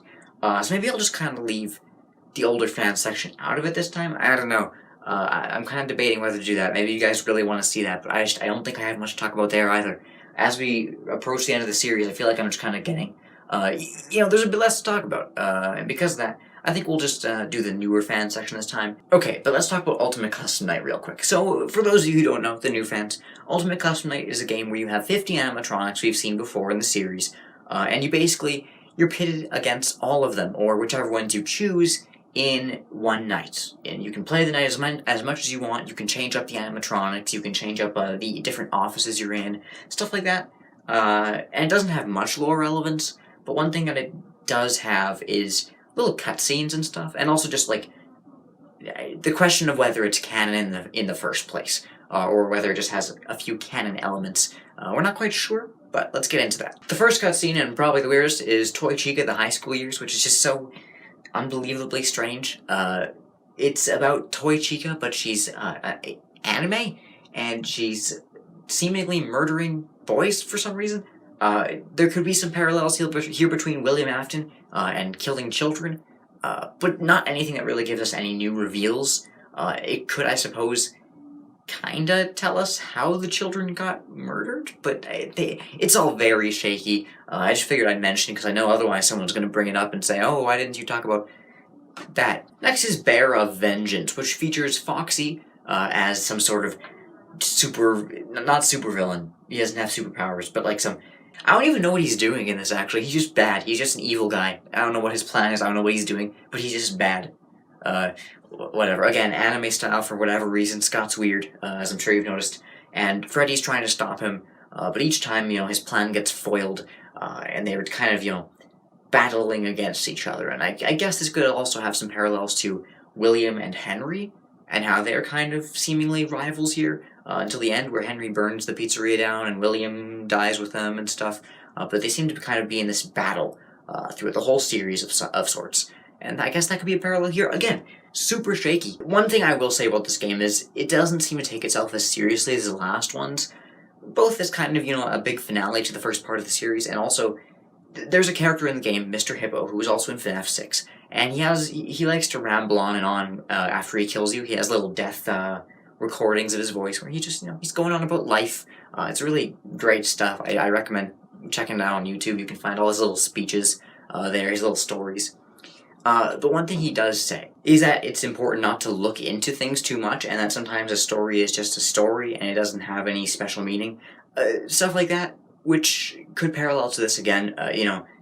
Maybe we're not supposed to look into these cutscenes too much. I feel like Scott could totally be trolling us, making these completely insane cutscenes that we're all just going to start looking into way too much. I feel like that's kind of what it is, and Mr. Hippo definitely kind of clues us into that.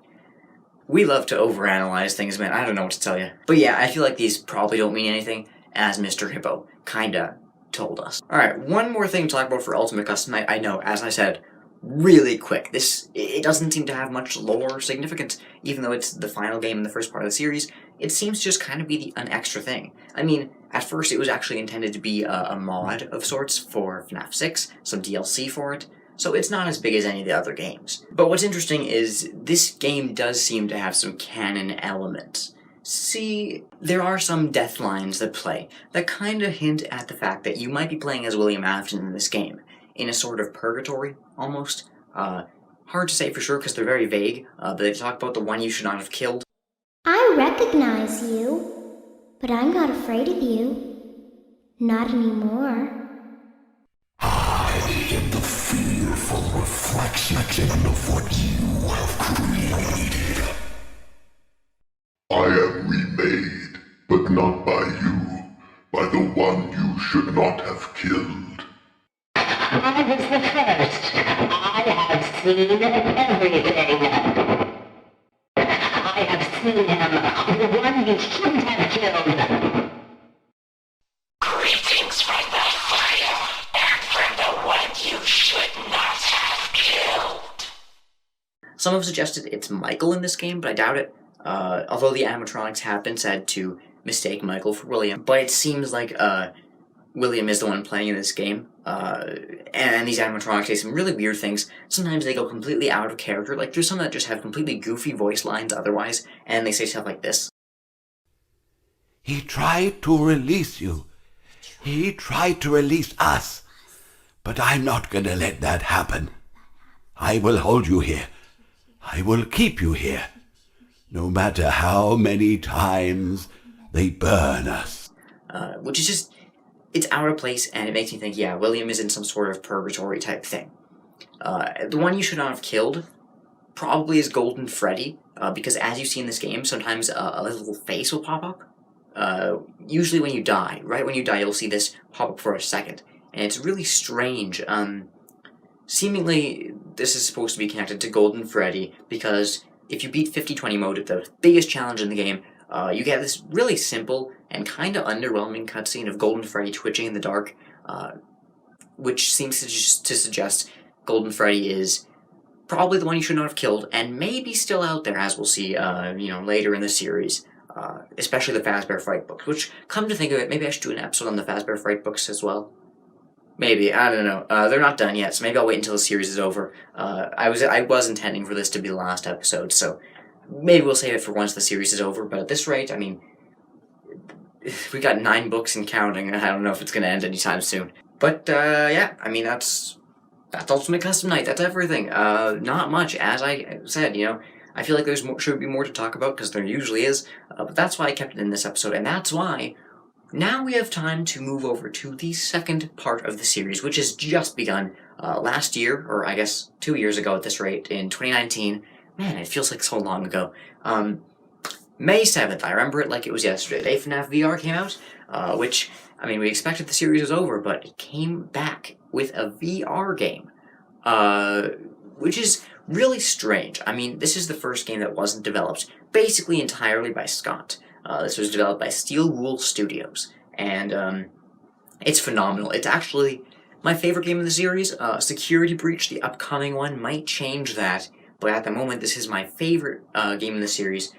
It's really good. It definitely doesn't follow as much of a narrative. It's mostly a collection of mini-games, which may make it seem like there's not much lore here, but there's more than it seems. At first, to me, it just seemed like another collection of, like a celebratory thing of the series, like Ultimate Custom Night was, but then there's some lore hints hidden in it. The basic premise of this game is, well, it's strange, because in the game, Fazbear Entertainment knows that this is a game. They developed a game in-universe. So this game is canon in the games, if that makes sense. Basically, in the story of these games, Fazbear Entertainment, the people who created these pizzerias, also made a VR game, and it's this game. And it seems like there could be some remnants from beta testing and stuff left over in the game. They tell you, don't mess around with it, don't look at any of the old remnants from development, and they'll be weeded out eventually, which, that's not very good game development strategy. You should probably make sure that there's as few glitches as possible, and if you know that there's stuff there, you should probably get rid of it before it's released. I mean, I get it, you got a deadline, but like, come on. So these remnants turn out to be little tapes, little cassette tapes, and you can collect them in any of the minigames, even some of the lobbies, and when you collect them, they play a story. I'll play the important bits here, so you kind of know what's going on. Hello? Can you hear me? I had to hide these logs away from the core gameplay files, in a place that only a beta tester would look, and in a place where the files could be protected. I just really, really hope that the next development team finds this before the game is released to the public. This game has some kind of malicious code in it that we haven't been able to fully contain, or even understand for that matter. I have to keep this short, so the file size will be small enough to fly under the radar. There are more. They may not be in order. I saw it for the first time today. There was a character I couldn't make out who it was, standing at the end of the hall. I thought it was just bugged out, so I made a note of it and kept playing. But then it was looking in the window, and not like Chica or Bonnie would. It was like it was actually looking in the window, seeing what I was doing. Have you ever heard of a guillotine paper slicer? It sounds made up, but it's an actual piece of office equipment. I didn't even know we had one in the supply room. I guess they're more common at businesses that do a lot of graphic design work. I remember seeing one when I was still in school, and even then, I knew how dangerous it looked. I was always afraid of losing a finger. That seems so silly now. Jeremy used to do design work. I guess that's how he knew it was there. The drawers have been emptied out. Someone was here. I don't think it was spring cleaning either. No, there was plastic on the floor. Someone was definitely here during the night. It had to have been the client. I mean, they sent us that stuff in the first place with no explanation, told us to scan it, said it would expedite the process so we wouldn't need to program any pathfinding ourselves. It was a budget thing, I guess. It was just junk. Circuit boards and things like that.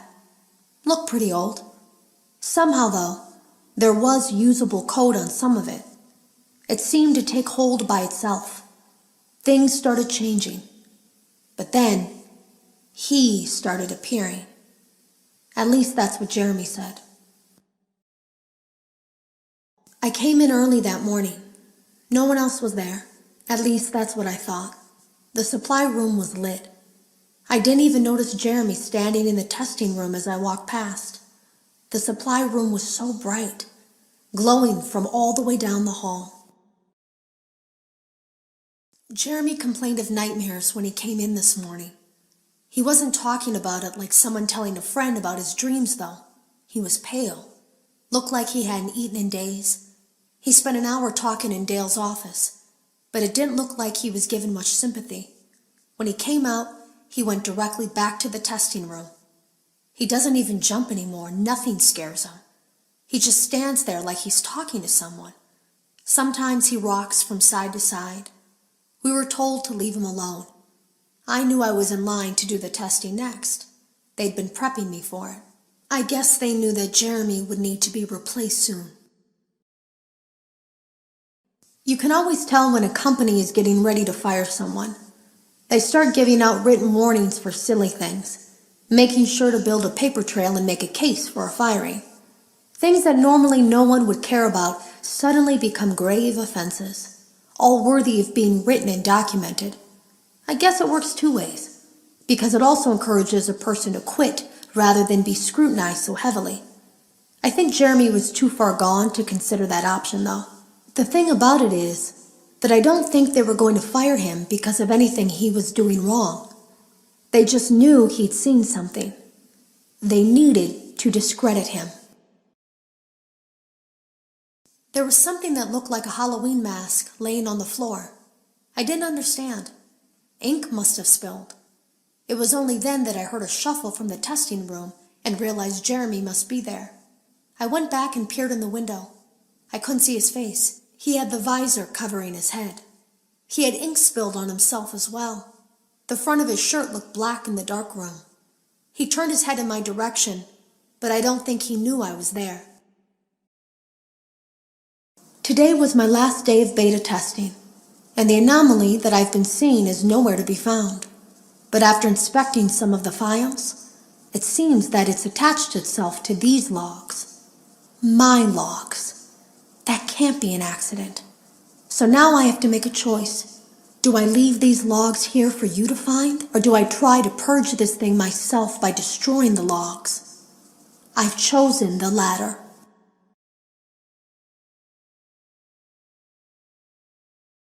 I can't delete them. By creating a protected area to store these logs apart from the game, I effectively gave this thing a safe place to hide itself. It's in here now. I may not be able to delete it, but I might be able to do something else now that it's attached itself. I have an idea.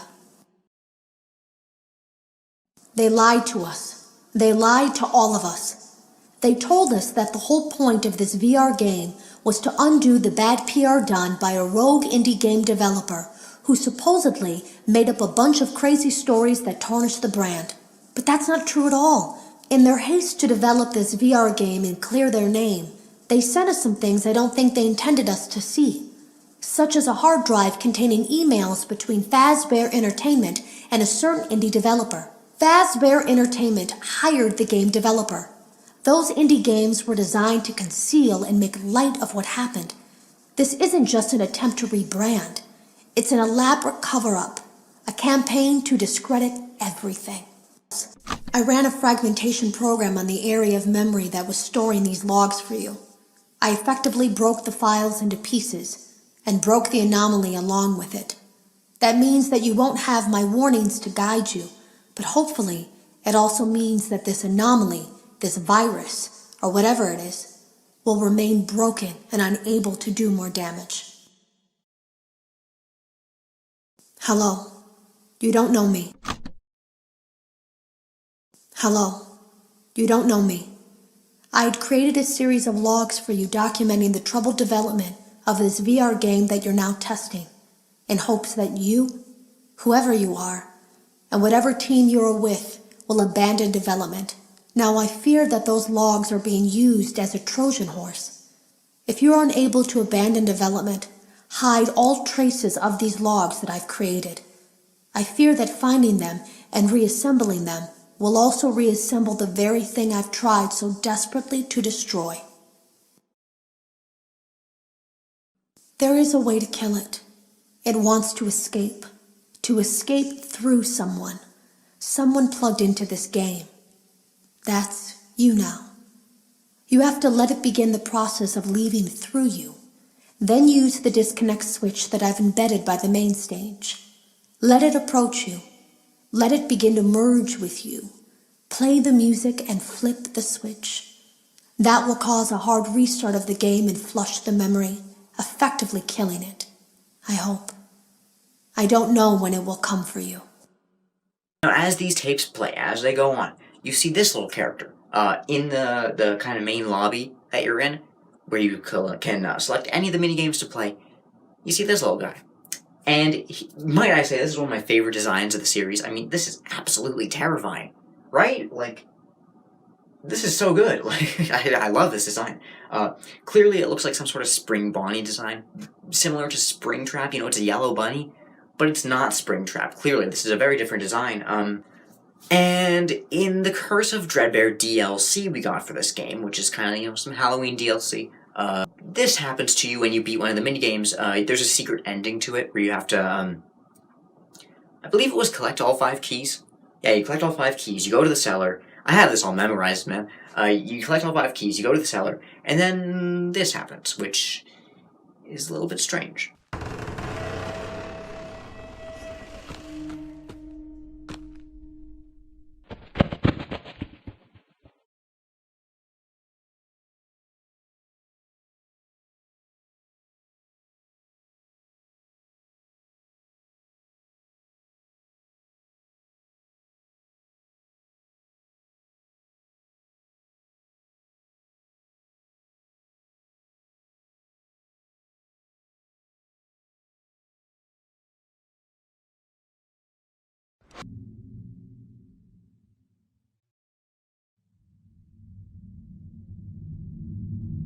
Yes, I hear you.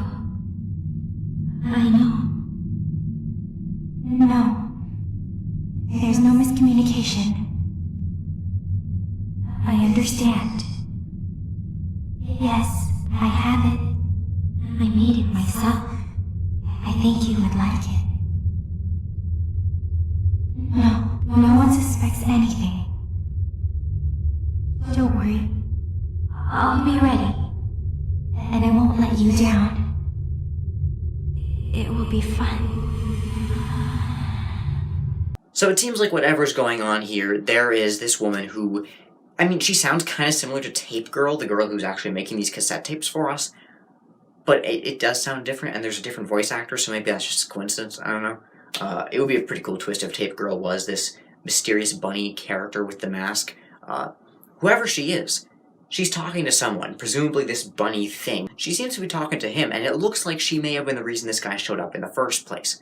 Remember, some people send Fazbear Entertainment old circuit boards and such, and they had no idea what they were for, but they put them into the game, and things started getting a bit strange. Presumably, those circuit boards had this guy on here, this little virus. We've started calling him Glitch Trap or Malhair. I prefer Glitch Trap, and most people call him that. We don't know his official name yet. Maybe that will end up being his official name, but we'll see. It seems like he is some sort of virus that was made by these circuit boards Fazbear Entertainment got, and that's why you never take shortcuts, kids. Because you might get a glitchy murder bunny virus in your system and in the game you're trying to develop. Not good. So whoever he is, and we do get some more clues about this later on, but it's still very much up in the air, and I feel like until the next game, Security Breach, which does feature this bunny girl, maybe then we'll get some more answers. I feel like we will, and that's why I'm not going to say who this is yet, because we don't know. We have some ideas. I personally think maybe William Afton found a way to sort of upload his consciousness online. I don't know, it sounds crazy, but we've had weirder things in this series. Whatever it is, he definitely does bear a resemblance to the Spring Bonnie suit, the one that William Afton used, and something's going on here. But the game ends with a huge cliffhanger where Glitch Trap takes over your body, it seems. It seems like he takes over your body like he did with Jeremy, and presumably Tape Girl as well. And after that, we don't know what happens. We don't know. Whoever this Glitch Trap guy is, he's still out there. And that's why I'm afraid I'm going to have to leave this episode on a really big cliffhanger. Same one we got in this game. We don't know who he is. We don't know who she is, this girl whose name is Vanny, by the way. But Security Breach is apparently coming early this year, so we're going to get some answers very soon. And I'm excited. You probably are too at this point. It's been a long time coming. Probably our longest time without a FNAF game, and apparently it's the biggest game in the series. So I'm excited. FNAF VR seemed to be kind of a bridge between the old and the new, as MatPat says in one of his game theories, featuring old minigames with a bit of hints toward what's going on in the future here. But that's all I have to talk about for now. Thank you guys for watching, and I'll see you when Security Breach comes out. Or when the Fazbear Frights series ends, which will probably be after that, so I don't know, we'll see. See you there. Bye-bye.